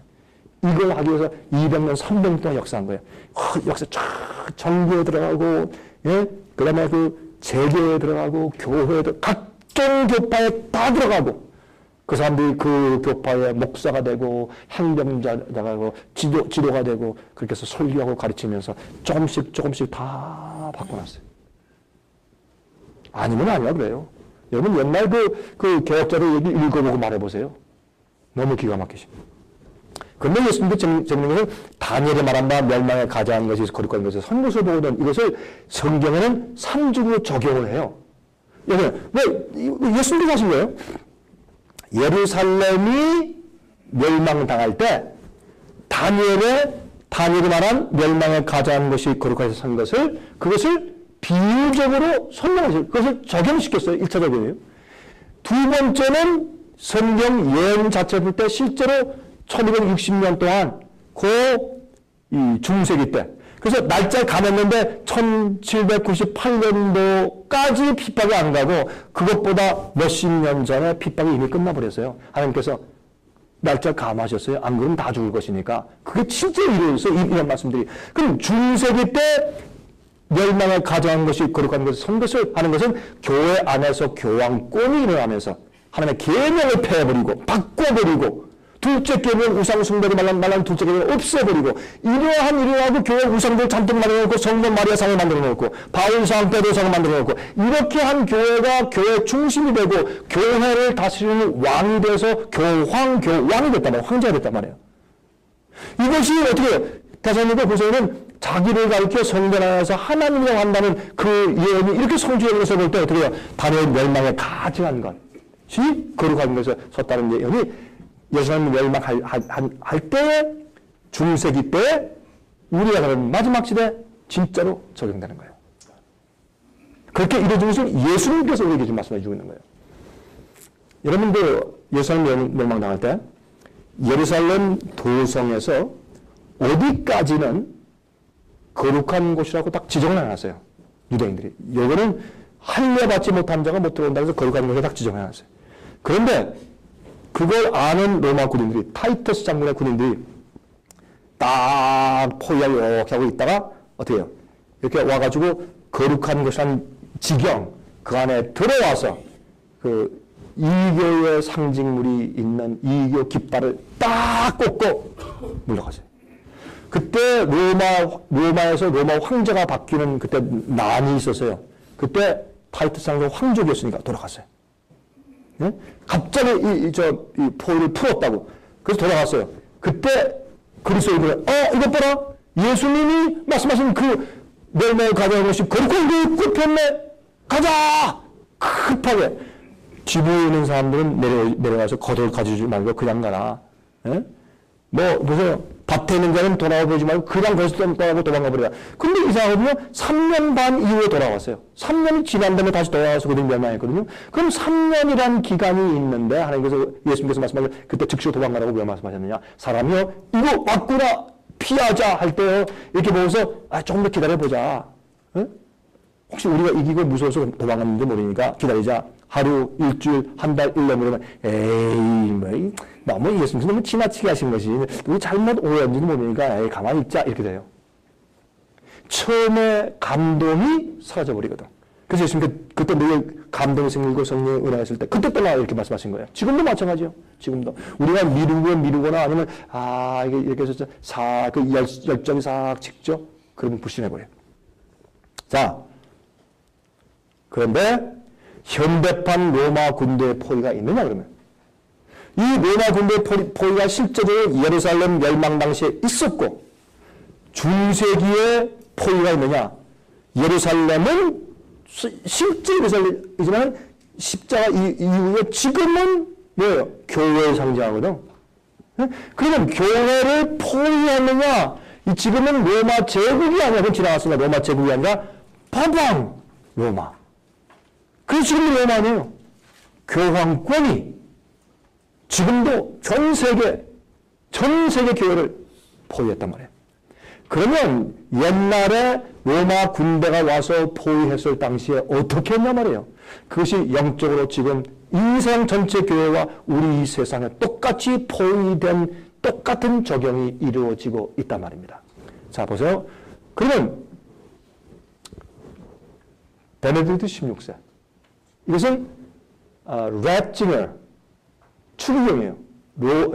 독일의 추기경이었어요. 이분이 교황이 된 그 비하인드 스토리가 기가 막혀요 또. 예? 이분은 요한 바오로 2세 때 천주교 교리의 수장이었어요. 이단자들을 정죄하는 논리를 펴는 수장이었어요. 이 래칭의 추기경은 요한 바오로 2세가 사도 서신을 쓸 때에 그 서신을 대신 써준 사람이에요. 그 사람은 로마 교회가 원래부터 어떤 목적으로 존재하고 있고 마지막 시대는 로마 교회가 세상을 점령하기 위해서 어떤 일을 할 것이고 결국은 성공할 것이다 하는 로마 교회의 계획표를 옛날부터 있던 그 계획표를 또 정확하게 알고 그것을 설명해 주온 사람이에요. 이 사람은 지금 교황돼서 내가 이제 그것을 이룬다라고 교황된 사람이에요. 그래서 이 사람 이름이 베네딕트 16세예요. 그 전에 베네딕트 교황이 많았기 때문에 16번째예요. 베네딕트 가운데는 베네딕트 16세. 베네딕트란 말은 라틴 말로 베네딕토 무슨 말이에요? 우리가 영어로 얘기할 때 이제 설교하고 나서 끝날 때 축도 마지막 목사 축도하는 건 뭐예요? 베네딕션 마지막 기도요. 마지막 아멘이요. 그래서 이분은 교황되면 내 이름을 베네딕토라고 불러라. 나를 끝이다. 모든 것을 다 이룬다. 마지막 아멘이다. 베네딕토 이렇게 한 거예요. 아닌 거겠죠? 왜 영국성 골든 브라운 영국 수상이 갈 때 까만 옷을 입었나요? 까만 넥타이 뭐 누가 죽었어요? 장례식에 갔어요? 또 이건 제수입들과 사진을 찍은 것이죠. 푸틴 러시아 지도자 왜 교황한테 알아갔는데 까만 옷에 까만 넥타이 왜 맸나?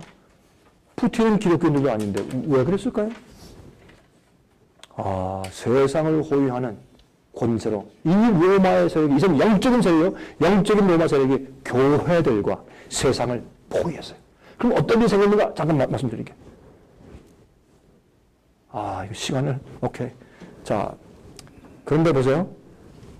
사르코지 누굽니까?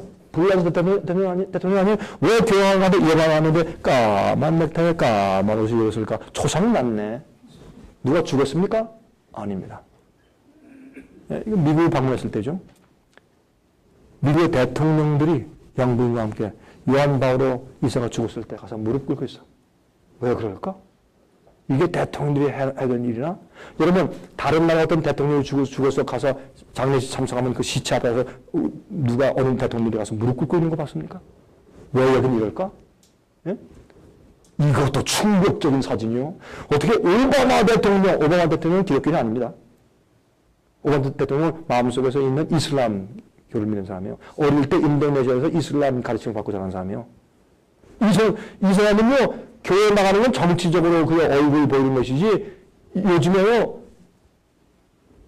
조찬회도 안 하고, 조찬할 때 기도하는 것도 안 하고, 교회도 안 가요. 그 사람은 일요일 나가서 골프 쳐. 그런데 교황 만나러 갔을 때 까만 옷에 까만 넥타이에 부인은 또 이 부인은 패션주의자거든. 이 사람은 흑인여자니까 막 멋있고 알록달록한 그런 옷만 입고 다니는 사람이거든. 그래서 요새 이 미세스 오바마 패션이라고 미국 유행이 됐어. 그런 사람은 왜 할 일 없다고 다 버리고서 까만 옷에 까만 쇼를 쓰고 갔나? 뭐 장례식이 생겼나? 이게요. 세상을 교환권이 포위했다는 뜻이에요. 이걸 사람들이 보고도 예언을 보고도 이해하지 못하면 가슴이 터지는 거죠. 이게 무슨 뜻이냐? 중세기 때 왕이 엘리자베스 영국의 여왕도 교황을 만날 땐 까만 옷에 까만 쇼를 쓰고 갔어야 합니다. 까만 옷을 입고 가는 것은 공주 앞에서 교황, 세계 교회의 아버지요, 세상의 왕들의 왕이니까 왕중왕이요. 중세기에 모여서 킹 오브 킹스의 교황의 별명은 왕중왕인 교황에게 모든 제들과 왕들과 여왕들과 제독들과 수상들과 이런 사람들이 거기 가서 나는 나의 충성을 당신께 바칩니다 라는 표시가 까만 옷을 입고 가, 까만 옷을 입고 가자면 드려보지 않았어요. 그것이 왜 요즘에 각 대통령이 갈 때 이렇게 하느냐고. 로마의 파워가 아니면 비즈니스를 못해요. 로마의 파워가 아니면 대통령이 안 돼. 로마의 파워가 아니면 문제가 생겨요. 백성들이 지지를 안 받아요. 천주교의 숫자가 세상에 최고고 그들이 가지고 있는 정치적인 힘이 최고니까. 미국의 상원의원 가운데 대다수가 천주교인이요. 미국의 하원의원 가운데 대다수가 천주교인이요. 미국의 대법관 판사들의 다수가 천주교인이요. 미국에 있는 믿는다는 예수를 믿는다는 사람들 가운데서 대다수가 천주교인이요.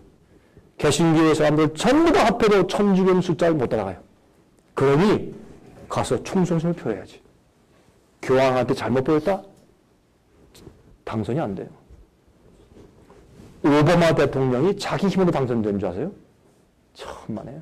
경험이 없는 2년째 상원의원이 갑자기 살빼를 뜨더니 이름 모르고 알 수 없는 자금이 뒤에서 확 흘러들어오더니 지금까지 역사적으로 말이죠. 미국 대통령 선거에서 오바마 대통령처럼 선거담을 많이 뿌린 사람이 역사에 없어요.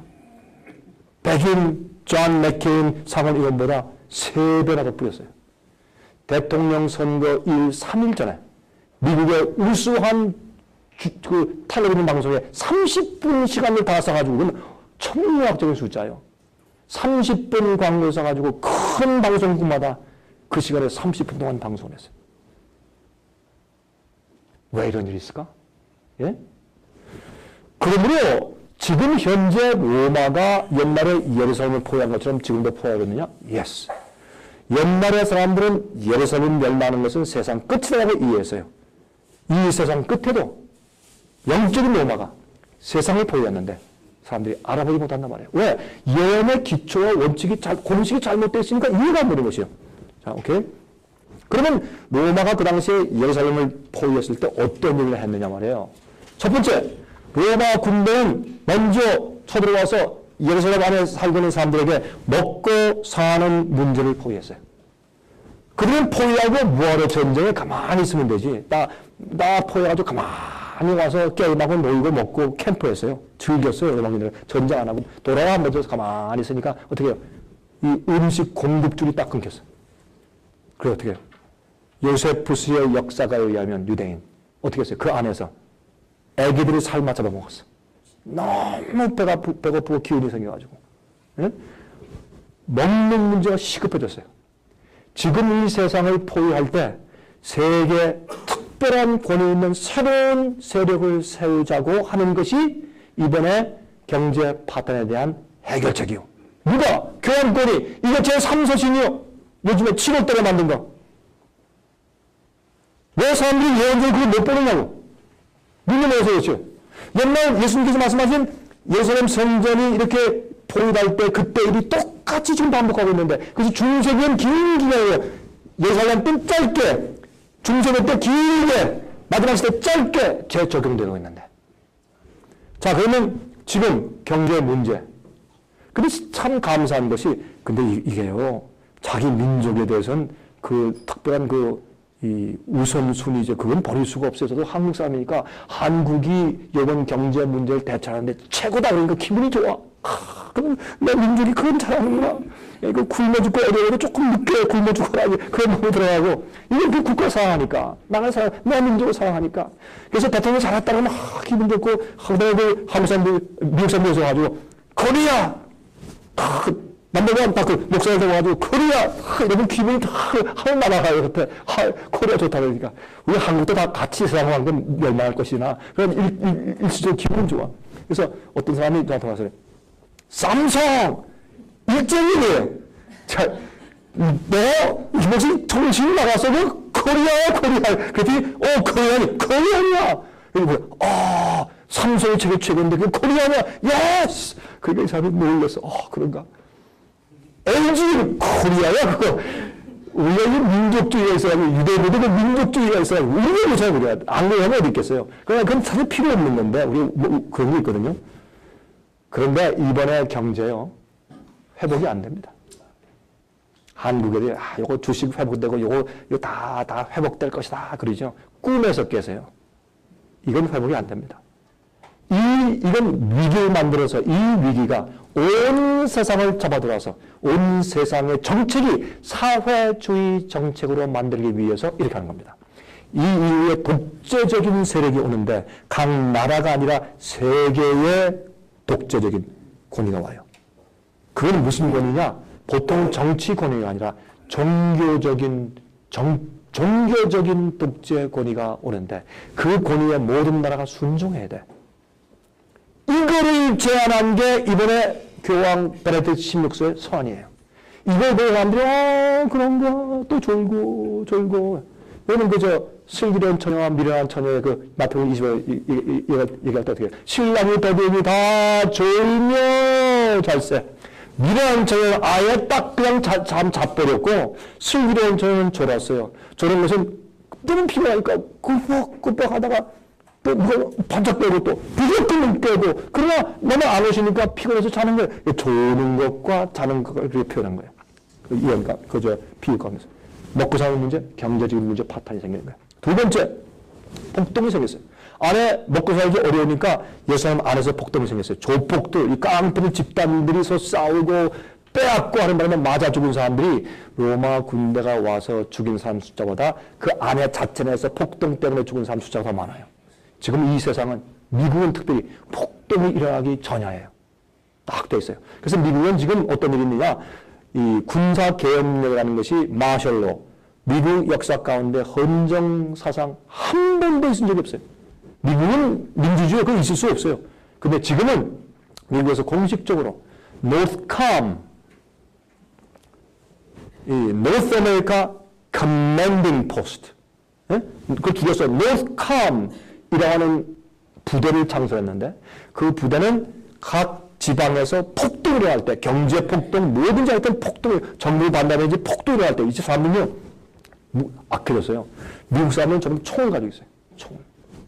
다 총을 소유하고 있으니까 요즘에요, 할머니들도 총을 사. 마음이 불안하니까. 미국에는 총포상에 하면 총이 없어요.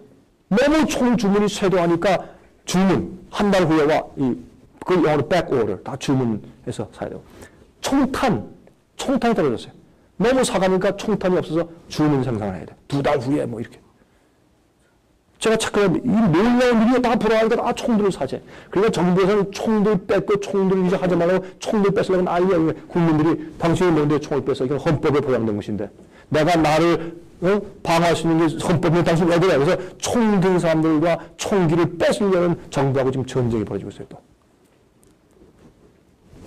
제가 한 번은 옛날에 그 종교 서적 가지고 남들한테 제가 이제 공부하려고 이 자금을 학자를 제가 모으려고 제가 미국에 처음 가가지고 그 책들을 가지고 성경 이야기 책들, 성경책들, 종교 서적 가지고 제가 가서 팔려고 제가 집 방문하는데 미국은요 문을 안 열어줘요. 여기 그때만 처음 봐서 동그란 문을 지금도 한국에 있지만 여러 가지 구멍이 있어. 누가 문 나온 것 같은데 살짝 들여다보고서 들어가서 문도 안 열어주고 막 끔찍도 안 해. 근데 한 군데 가서 뭘 두들고 이제 가서 소개하려고 들어가니까 누가 딱 나오더니 이렇게 내가 좀 얘기 좀 해야 되겠습니까? 그러면 이제 학생인데 내가 이런 걸 좀 소개해 왔습니다. 딱 그러니까 이 사람이 딱 잡으니 방문에 들어가요. 들어가더니 긴 총, 라이플 그걸 딱까지 나도 저한테 뭐라 하죠? 이렇게 겨누진 않았지 물론. 땅에 딱 그러면서 Get out of my property. 내 땅에서 나가. 우와, 너무 무서워서 오늘은 100m 석에 막 들어가면서 총학교는 뭐 뒤에 나와야지. 뭐 싸워야지. 야, 내가 그래. 야, 미국 이런 데구나. 다 그런 건 아닌데, 그럴 수 있단 말이야. 허락 안 받고 자기 땅에 들어가죠. 총 들고 나와. 왜냐면 자기 보호해야 되니까, 방어해야 되니까. 앞으로 엄청난 폭동이 있을 수 있어요. 그러면 이 노스캄 군대는 뭐냐? 이게 앞으로 군사 계엄령이 생길 때 이 군대 쓴다 이거예요. 계엄군이거든요. 쉽게 얘기하면. 그러면 여기서 저기 한 도시에서 폭동이 생겼다. 그러면 전부 다 미국 전 대도시에 배치를 해놨어요. 그러면 그 군대가 헬리콥터다가 쫙 가지고 폭동 났을 때 2시간 안에 딱 포위해라, 그 도시를. 그래서 이 폭동이 다른 도시에 번지지 않게 하이웨이 무슨 길 다 막아라. 비행기 맞고 쫙 떼서서 거기만 딱 컨테인 되게, 거기만 딱 이거 더 이상 퍼지지 않게 이렇게 하는 공식적인 군대 문서를 만들어 놓고 있어요. 계엄군이요. 이런 일들은 과거에 미국이 없었던 일이에요. 이게 무슨 일인가? 이게 다 유엔과 관계된 일이니까. 세 번째, 독립국가로서의 권한이 없어졌습니다. 로마 군대에서 딱 포기하니까 더 이상 독립국가가 아니고 자기 마음대로 할 수 없어요. 완전히 속국이 됐어요. 그때는 속국이고 세금을 바쳤으나 이젠 정말 정치적으로 속국돼서 이때 70년도에 예루살렘을 멸망하자 유대인들이 뿔뿔이 흩어져서 더 이상 나라가 없어진 거예요. 네 번째, 세계를 지배하던 권세에 의해서 지배를 완전히 받게 되었어요. 이것이 옛날에 멸망을 가져간 것이 거룩한 것에 서서 포위했을 때 생긴 네 가지 일입니다. 지금 보세요. 경제적인 포위가 생겼습니까? Yes. 오바마 대통령과 교황이 똑같은 말을 했어요. 지금은 기회다. 무슨 기회? 세계 정부의 힘을 받을 기회다. 또 교황과 오바마 대통령이 똑같은 말을, 어떤 말하면 아주 어떻게 이렇게 입을 맞출 수가 똑같은 말들을 해요. 요새 보면 깜짝 놀라겠어요. 그 중에 하나가 뭐예요? Redistribution of wealth. 부의 재분배. 이건 공산주의 사상이거든요. 은행을 지배하고 큰 기업들을 지배하고 부자들의 돈을 빼앗아서 가난한 사람한테 분배하고 이건 사회주의 정책이거든요. 교황이 딱 그랬어요. 사회주의 정책으로 이번에 새롭게 이 세상을 재편성해야 된다. 딱 그렇게 해서 아까 읽어드릴게요. 이건 놀라운 얘기요. 지금 보세요. 우리 얘기했지만은 먹고 사는 문제가 생겼어요. 온 세계적으로 경제 문제가 파탄이 생겨버렸어요. 이건 앞으로 점점 악해져요. 그것 때문에 앞으로 뭐가 생길 거예요? 폭동이 생길 거예요. 사람들이 서로 잡아 죽이고 서로 약탈하고 미워하고 빼앗고 사재기하고 사재기한 사람들과 빼앗고 이런 일이 앞으로 생기는 거죠. 각 나라가 독립국가에서 권한이 없어져 버리고 이럴 때 이런 위기 상황에서 무엇이 힘을 받아요? 이런 위기 상황에 독재가 생겨요. 사람들은 반대를 못해요. 빨리 질서와 평화를 유지해야 되니까 독재가 좋다 이거예요. 그것이 히틀러 아니에요? 그 경제 파탄과 무리수한 폭동이 있을 때 히틀러가 딱 나와가지고 독재한다. 그때 국민들이 어떻게 한 건지 이 판국을 좀 질서를 잡아주시오 해서 허락한 것이 그게 히틀러 정권 아니었어요? 세상이 그렇게 되고 있단 말이에요. 그래서 각 나라의 주권이 없어져. 그리고 이 세상을 지배하는 한 권세, 물론 각 나라들이 다 존재하고 다 정치가 있지만은 그러나 한 중요한 그 세력에게 그 정책에 다 따라갈 수밖에 없게 되어버렸는데 이건 뭐냐? 세상에는 모든 사람이 큰 자나 작은 자나 부한 자나 가난한 자나 교육받은 자나 못 받은 자나 남녀노소 할 것 없이 모든 사람들에게 짐승의 우상을 세우고 거기 절하고 짐승의 표를 받아라 안 받아 먹고 살고 못해 사고 팔고 못한다 라는 경제적인 압박을 가하는 법이 생기는데 그게 뭐 종교법인데 그 짐승의 표의 환란이 꼭 지금 같은 이러한 계단을 통하여서 이 세상에 종교 독재가 가능한 일이 생겨야 되기 때문에 그런 일이 생기는 것을 보고 이제 우리가 어떻게 느끼게 돼요? 예언적으로 때가 됐다 라고 느낄 수 있는 거예요. 그럼 우리가 뭘 해야 돼요? 성령을 받아야 돼요. 진리를 알고 복음과 진리를 똑바로 전파하는 일을 하는 것이 여러분과 저의 사명이에요. 몇 분 더 하고 끝낼까요? 아니면 제가 조금 더 남았는데 식사가 와서 제가 마저 끝나고 그럼 토해할까요? 어떻게 할까요? 여러분이 원하시는 대로. 끝내요? 여러분 투표하자고요. 지금 가서 식사 먼저 하자. 조금 남았으니까. 아니면 끝내고 가자. 식사 먼저 하고 싶은 분은 손 들어보세요. 괜찮아요. 손 들어서 원하십니다. 마저 끝나는 게 좋겠다는 분은 이건 마저 끝내겠습니다. 빨리빨리 지나갈게요. 저 창문 좀 열어주세요. 그 옆에. 이런 여러분들이 공기가 안 통하는 여러분들이 이게 머리가 자꾸 잠이 오고 이렇게 힘이 없어지는 거예요. 그러니까 여러분, 우리가요, 몸의 건강을 하나님 뜻대로 안 하잖아요. 여러분, 설교할 때 파워도 없고, 말씀 읽을 때 이래가지고 조리먹고 약해서 안 돼요. 건강을 위한 하나님 방법으로. 물을 많이 마세요. 시먹을 많이 마세요. 여기 계신 분들 가운데 저보다 나이 많은 분이 한 명밖에 없어요. 죄송하지만은. 저는 여기 이거 서가지고, 다리 아프게 서가지고, 이렇게 그냥 쉴 수 없이 그냥 속사포 쓰면서 말을 하고 나서 괜찮은데, 여러분들이 앉아서 듣기만 하고 나중에, 아이고, 되겠어요? 이래가지고. 응? 영국의 골든 브라운 총리가 말했습니다. 역사가들은 우리의 시대를 뒤돌아보면서 이 시기는 그저 평범한 시기가 아니라 역사의 방향을 가늠하는 시기로서 과거에 없었던 역사의 변화를 가져오는 시기요. 한 장면이 지나가고 다른 장면의 역사가 시작되는 시점이라고 평가할 것입니다. 이건 놀라운 얘기예요. 이제는 지금까지 오던 그런 역사가 아니라 뒤집어진다고 새로운 역사의 장면이 된단 말이에요. 그런 얘기를 했어요. 2009년 올해 7월 8일부터 10일까지 3일간 이태리에서 열렸던 세계 경제 8개국 정상회의의 시점을 맞춰서 교황 베네딕트 16세는 이제 자본주의는 실패했다. The capitalism has failed. 오바마 대통령도 어떻게 똑같은 말을 하나? 이게 어떻게 이렇게 입을 맞춰서 그러나? 자본주의는 실패했다. 그 전제하면서 바탄의 벼랑에 서 있는 세계 경제를 해결하기 위한 바티칸의 계획표를 제시했습니다. 그게 교황의 세 번째 문서입니다.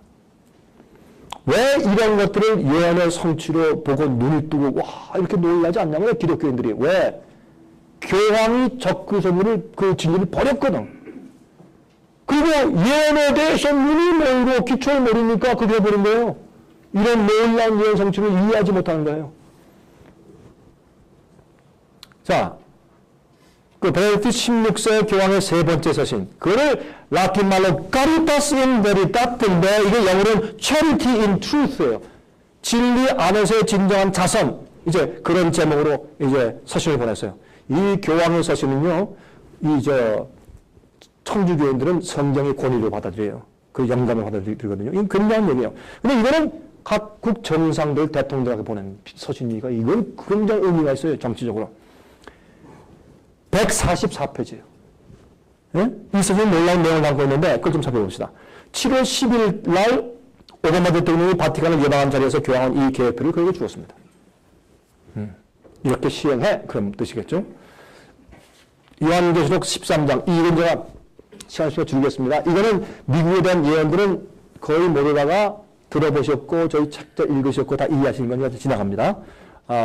여기서 보면 이제 미국에 대한 그 예언이 성경에 이제 기록되어 있는 것을 우리가 알 수 있는데, 이건 좀 이제 우리가 예언 지나가야 돼요. 그동안의 바티칸의 움직임들을 되짚어 봅니다. 지금부터 교황의 이번 서신이 올해 나오기 전까지 어떤 움직임이 있어왔는가. 1981년도, 이거 제가 이 파워포인트 파일을 드릴 테니까, 여러분 집에 가서 또 연구할 수 있으니까 괜찮죠? 예. 그러니까, 못 적었다고 걱정하실 필요 없어요. 1981년도 11월 25일 교황 요한 바오로 2세는 그 당시 55세였던 조셉 래칭어 독일 추기경이, 이분이 현재 베네딕트 16세 교황이에요.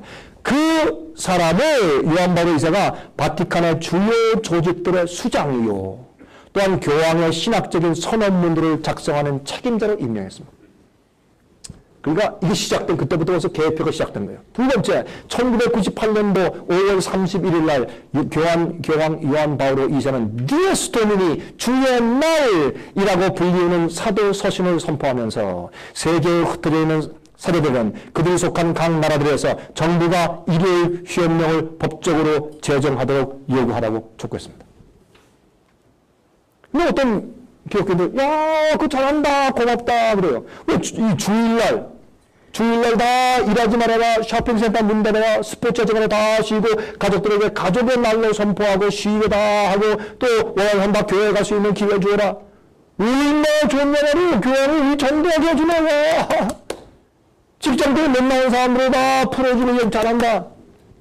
성경을 모르는 사람들이 그런단 말이에요. 세상은 마지막 시대에 교황의 그 기반에 다 속아 넘어가서 짐승의 세상에 경배하게 된다는 것이 성경 예언이에요. 이럴 때에 마지막 종교개혁이 생겨요. 뭔지 아세요? 성경의 넷째 계명에 안식일을 기억하여 그렇게 지키라 그랬고요.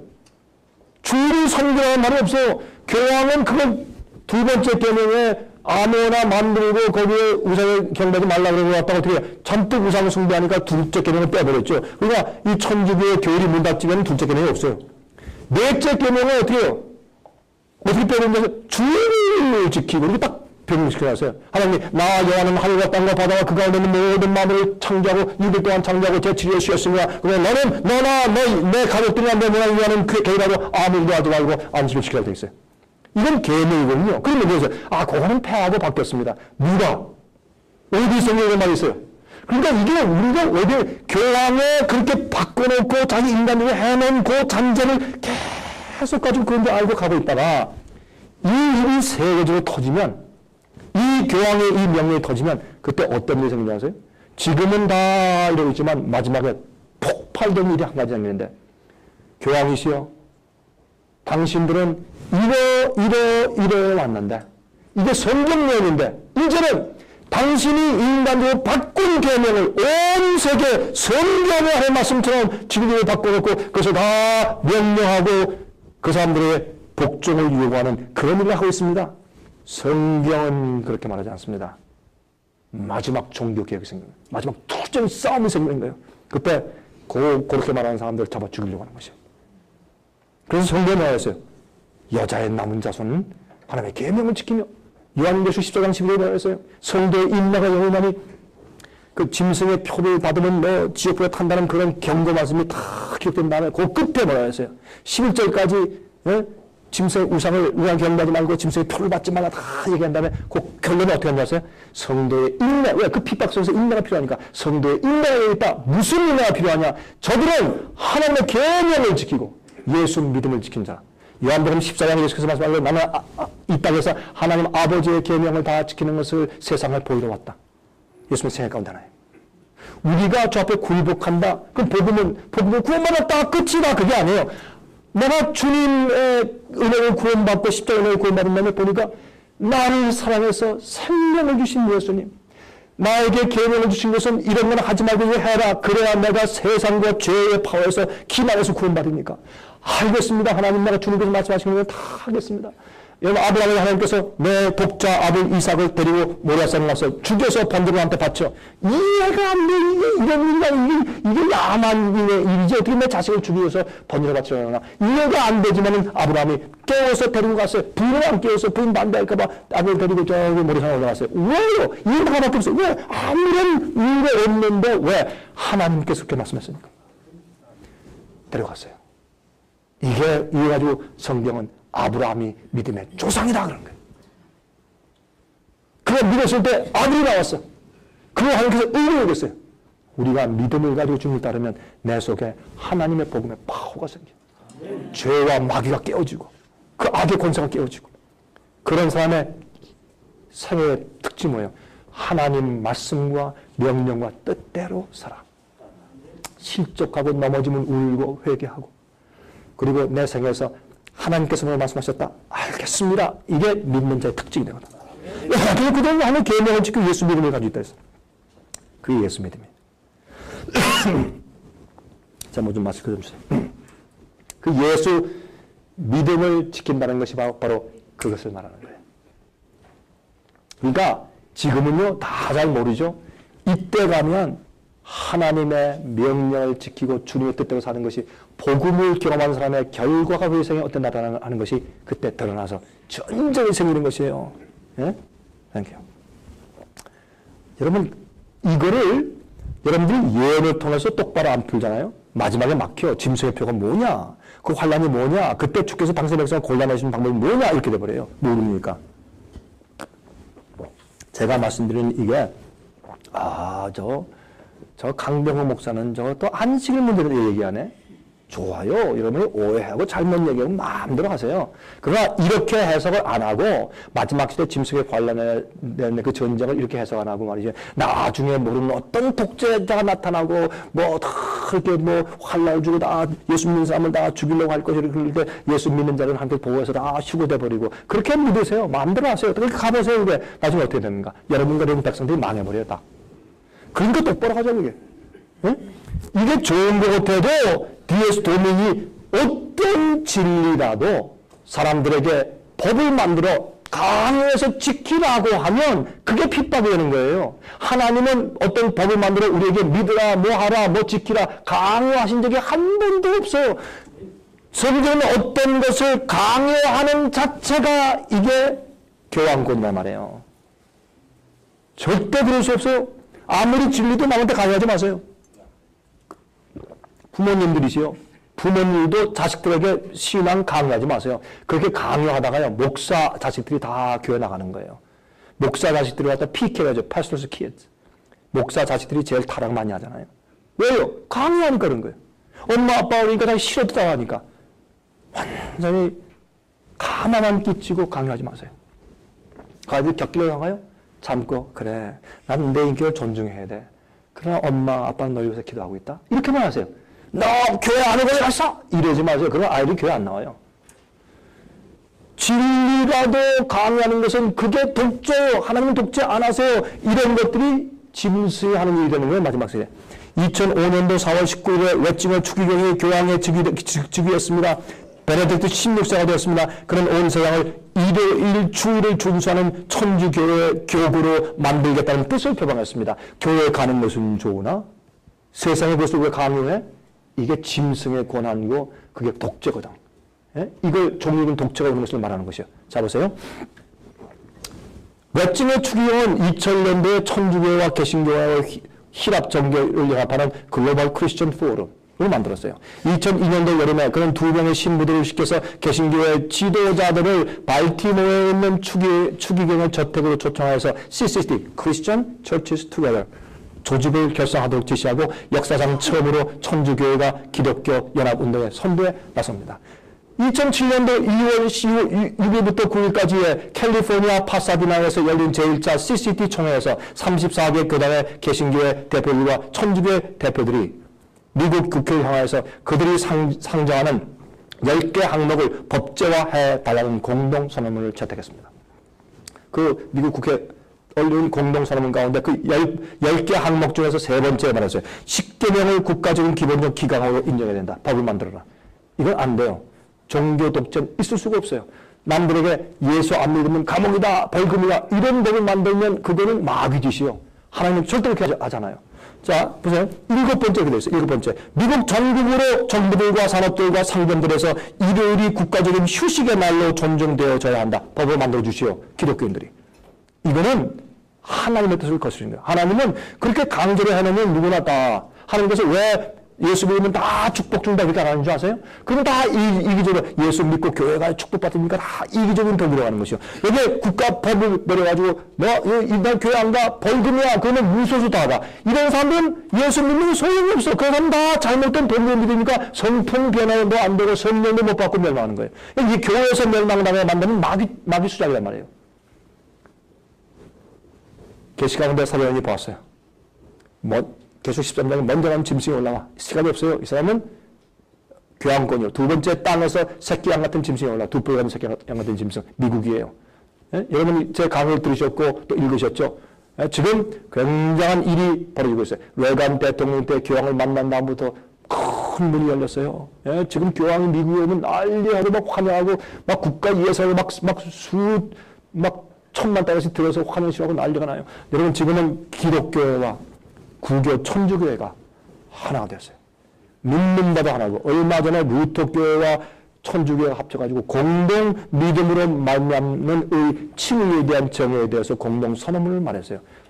루터교회가 뭐라는 줄 아세요? 우리는 천주교회와 믿음으로 의롭게 된다는 칭의에 대해서 동의한다. 그렇게 공동 선언문을 발표했어요. 그러면 루터가 정신 나갔던 사람이네. 루터가 정신 나가서 종교를 했는데 후에 애들이 그렇게 하니까 그럼 자기의 선조 우리의 선조 마르틴 루터 씨는 잠깐 그때 정신이 약간 돌아섰습니다 그러는 거지. 이게 성경이에요. 하나 될 것입니다. 자, 그러면 2007년도 그 16일에 열렸던 두 번째 CCT 회의에서 채택된 공동성문. 제가 이것을 설명한 것이 지난주에 대전에서 집회할 때 여기에 대해서 강의한 것이 있어요. 그러면 여러분들이 그것을 우리 지부에 주문을 해서 DVD를 보시면 또 들을 수 있으니까 자, 이런 자세한 것은 말씀을 안 드리겠어요. 지나가겠습니다. 근데 여기 보면 이 추기경이 낭독할 때 이건 개신교와 천주교의 연합된 그 모임에서 강의할 때 이렇게 말할 때 이러한 위기들은 성경이 말하는 두 번째 이스라엘인 미국에서 점점 더 증가될 것입니다. 와, 놀라. 미국이 이스라엘의 현대. 그래서 여기 한 가지 지금 심판하시고 막 재앙이 내리고 막 테러주의들이 생기고 이건 다 이 미국이 하나님 똑바로 하나님 똑바로 안 하니까 하나님께서 지금 심판하시는 것인데 어떻게 똑바로 안 해? 천주교식대로 안 하는 거예요. 우리 따라 이런 얘기를 이제 한 것이에요. 그때 아멘 했어요 사람들이. 미국은 결정적인 변화가 오고 있어요 지금. 근데 그러면 2009년도 7월 초에 발표한 베네딕트 교황의 세 번째 서신이 뭐냐 말이에요. 무슨 서신을 발표했길래 이렇게 놀라운 일을 했냐 말이에요. 144페이지 문서인데 첫 번째 67페이지에 전 세계적인 정부를 구축해야 합니다. 교황은 세상에 재난을 가져오고 있는 문제들을 해결하기 위해서 진정한 세계적인 권위가 있는 정치 세력을 구축해야 할 것을 호소했습니다. 유엔 가지고 안 된다 하는 것입니다. 두 번째 5장에 그 책자 5장에 있어요. 국가와 교회와의 관계. 이 새로운 정치적인 권위는 영적인 가치를 기초로 해서 결정들을 내려야 한다. 우와! 왜요? 종교 독재를 해야 된다. 딱 돼 있어요. 교황은 이러한 기반과 준비가 다 준비되어 있지 않고서는 이런 거를 발표를 안 합니다. 그래서 단계마다 교황 서신들이나 사도 서신을 볼 때 보면 이제 무엇이 됐구나 알 수 있어요. 지금은 벌써 이 세상을 지배할 그 권위가 이미 준비됐고 모든 정상들과 사람들이 자기의 명령을 쫓을 수 있는 준비가 다 되어버렸기 때문에 이런 말을 과감히 서신을 통해서 세계 정상들에게 알리게 되는 것입니다. 세 번째, 교황권이 그 선두에 나서야 한다. 55페이지에 이 영적인 가치들은 그저 어느 한 종교에서부터 나오는 것일 수가 없는데 그 이유는 모든 종교들이 다 동등한 것이 아니기 때문이다. 자, 이거 참 고칼 노릇이죠. 그래서 요즘에 여러분 보세요. 베네딕트 16세가 뭐라고 하는지 아세요? 구원은 로마 천주교에만 있다. 그 말을 했어요. 여러분 모르셨어요? 못 믿으세요? 그러면 그냥 지나가는 거지. 그런 얘기를 다 했어요. 그래서 합치라고요. 돌아오라고요. 그래서 옛날엔 이단들 그랬다가 이젠 분리된 형제들 그래요. 왜요? 개신교회가 천주교회가 하나가 됐으니까 가르침도 아주 비슷해지고. 그래서 어떤 데 미국에 하면 개신교에서 성만찬식, 성찬식을 뭐라고 부르는지 아세요? 유카리스. 유카리스가 뭐예요? 그럼 미사 드리는 거예요. 미사하고 성찬식은 전혀 정반대 얘기거든. 얘는 미사는 실제 그 떡과 피가 진짜 예수의 살과 피가 된다고 믿고서 그게 들어가면 내 속에 구속의 은혜가 지금 내 속에 들어간다고 믿는 게 미사요. 그건 우상숭배요. 성찬식은 상징이에요.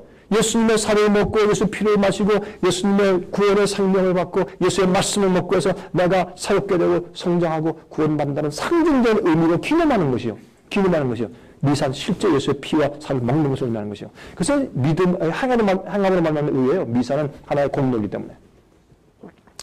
네 번째, 종교와 정치와 경제에 대해서 56페이지에 말하기를 교회는 사회의 모든 면에서 영향력을 행사하여야 하는데 하나님께서 사회 공적인 분야에서 자세히 말하자면 문화, 경제, 특히 정치적인 면에서 분명한 위치를 찾아야 하기 때문입니다. 다시 말해 하나님께서 이 세상의 경제, 문화, 정치에 개입하셔야 된다.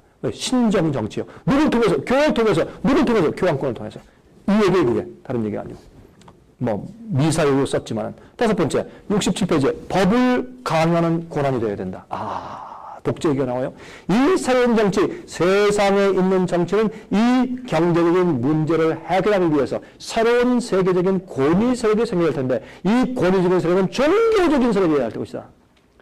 다름이 아니라 교황권을 통한 그 영적인 가치 세력이 되어야 된다. 이 세력은 세계를 지배하는데 법을 만들어 강요하는 세력이 되어야 된다. 보세요. 이 새로운 정치적인 권위는 전 세계적으로 법을 강요할 수 있는 진정한 권한을 가지고 있어야 한다. 교황권의 로만 캐톨릭의 영적인 가치를 사람들한테 이렇게 해라. 안 해? 벌금. 또 안 해? 감옥. 또 안 해? 사형. 이렇게 할 수 있는 권한을 갖는다. 이것이 바로 핍박의 교리예요. 이 교리는 여전히 살아있고 거기에 대해서 계속 말하고 있고 앞으로요. 이게 짐승의 표의 환란의 핍박이 이르러 와요. 뭐 컴퓨터 칩이다. 뭐 베리 칩이다. 뭐 컴퓨터 600년이다. 그러지 마세요. 이 짐승의 표는 그 짐승이 누구냐? 짐승은 누군가를 먼저 알고 표를 알아야지. 짐승의 표 뭐예요? 짐승이 누구예요? 아 그건 몰라. 무조건 표가 올 테니까 받지 마라. 그러면 어떻게 되겠냐고요. 짐승이 누구다를 알고 짐승의 표가 어떤 식으로 오냐를 알아야 사람들 갖다가 깨우고 경고할 거 아니냐 말이에요. 여섯 번째, 매매하는 일을 주관하는 권한이 있어야 합니다. 3장에서. 기가 막힌 일이에요. 이 새로운 세계 정부의 권위는 정부가 재물을 재분배하는 사회주의적인 법조항들을 만들 수 있어야 합니다. 거기 딱 나오고요. socialistic, 사회주의적인 socialistic policies. 공산주의나 사회주의 같은 법조항을 만들어서 사람들이 따라서 하도록 강요할 수 있어야 합니다. 이 세상에는 부자, 가난한 사람 이거 말고 서로 다 국가가 와서 재분배해주고 이 세력을 재분배해주고 예? 나중에 여기 굴복하지 않아? 너 사업하지 못해? 라는 경제적인 제재하고 강요할 수 있는 권위가 되어야 합니다. 그 사람은 종교적인 독재인데 교황권입니다. 라고 말한 것이 이거예요. 오바마 대통령 똑같아. Redistribution of Wealth. US News and World Report 2009년 7월 10일째 말하길 이 두 사람 교황과 오바마는 현 시점의 경제적인 문제에 대해서 똑같은 시각을 가지고 있다. 그렇게 말했어요. 오케이? 자, 일곱 번째. 노동조합이 힘을 얻어야 한다. 25페이지. 8번. 교회의 목표 7페이지에. 이 계획은 인류 역사의 목표인 하나님의 전 세계적인 도성, 한 국가를 세우는 일을 성취하도록 돕기 위한 것이다. City of God. 여러분 그것은 뭐 City of 이 교회 정치가 세상의 정치, 세상을 한 교구로 만들어서 하나님의 법, 교회의 법이 세상을 다스리는 법이 되어야 된다. 그게 어거스틴의 교리예요. 시리업가. 네? 그런데 아홉 번째. 영원불멸의 사상은 인간이 교회의 세계적인 계획을 성취하는 일을 고무시킬 것이다. 이건 이제 설명이 필요하니까 여러분들 이제 읽으세요. 열 번째. 기가 막힌 얘기가 있어요. 이건 9페이지에 있는데 그 서신에 종교 자유를 재정의해야 한다. 자유가 뭐냐? 국가들의 정치를 간섭하지 않는 반면에 교황은 자유, liberty라는 것을 로마 교회의 가치관들로 세워진 법들을 세계가 순종하는 한도 내에서의 자유로 재정의한다. 이게 진정한 자유다. 교회가 국가의 영향력을 행사하여 사람들에게 진리의 견해를 강요할 수 있을 때에야 교회가 국가의 파워를 가지고 영향력을 행사해서 안에 감옥이야 이렇게 해서라도 뭐 인위적으로라도 연합을 만들고 이렇게 해가지고 사람들에게 진리의 견해를 강요할 수 있을 때야 비로소 국민들은 자유하게 되는 것이다. 그들은 모르고 하는 사람들 붙잡아서 강요하도 이렇게 교회에 묶어둬야 된다. 그래서 그들이 자유한 것이다. 진리 안에서. 이게 옛날에 교황권이 안 일이고 그것 때문에 핍박이 생기고 사형이 생긴 거예요. 네? 그렇게 해야 된다.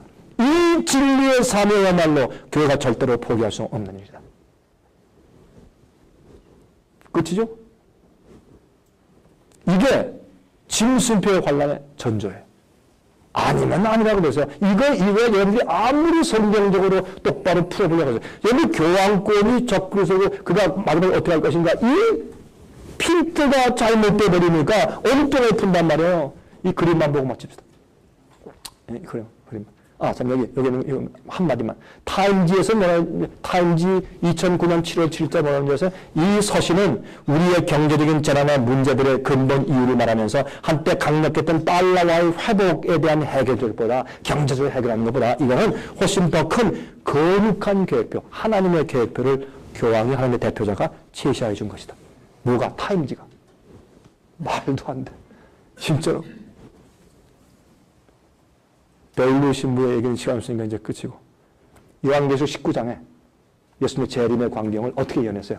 백마를 타고 붉은 옷을 입고 홍포를 입고 오는데 뒤에 백말 탄 자들, 천사들이 많이 따라오는 것으로 그렇게 예언에 표시되어 있어요. 다른 데는 예수님의 재림은 영광의 구름을 타고 천천만만 천사와 함께 이 땅에 오시는 것으로 되어 있는데 여기는 백말 타고 오시는 분으로 되어 있어요. 이게 뭐예요? 전쟁이거든. 마지막 전쟁이거든. 그래서 적그리 선생과 천주의 백성과 전쟁이 이루어지니까 당신의 백성들을 구하러 장군이 오셔, 우리 장군이, 우리 사령관이 백말 타고 오시면서 너희가 감히 내 종들을 건드리냐? 백말 타고 구출하기 위해서 왕이 오셔.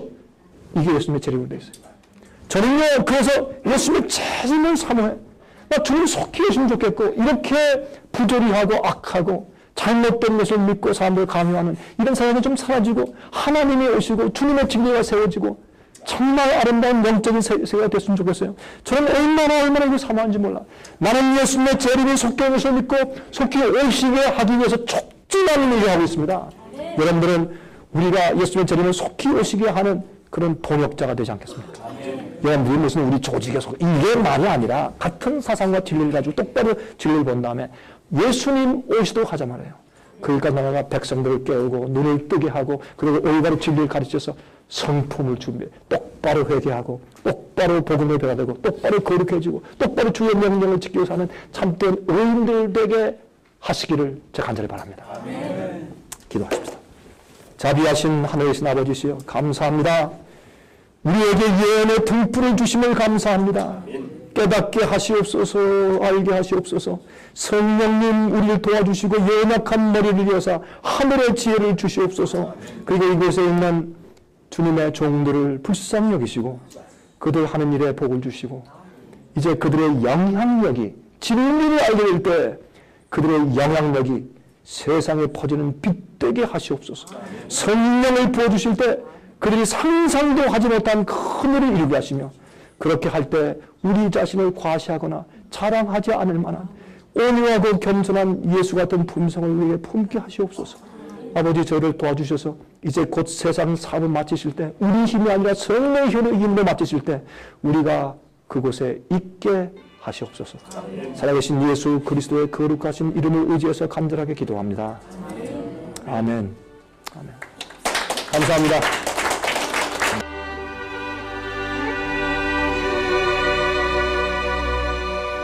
은혜 많이 받으셨습니까? 생애의 빛은 각종 미디어, 즉 출판물, 텔레비전, DVD, CD, 그리고 웹사이트를 통하여 복음을 전하는 미디어 선교 기관입니다. 생애의 빛 선교 사업에 대해서 좀 더 자세하게 알기 원하시는 분들은 웹사이트 www.sostv.net를 방문하시기 바랍니다. 생애의 빛 웹사이트에는 지금까지 나온 모든 월간지와 DVD, 텔레비전 방송물들을 누구나 무료로 보실 수 있도록 준비되어 있습니다. 지금까지 소개해드린 생애의 빛 선교 교재 중에서 원하시는 책자나 DVD가 있으시면 무료 전화 1-877-704-1004번 1-877-704-1004번으로 신청하여 주시기 바랍니다. 미국 동부 시간으로 월요일부터 금요일까지 9시에서 5시 사이에 전화해 주시면 감사하겠습니다. 그럼 다음 시간까지 안녕히 계십시오.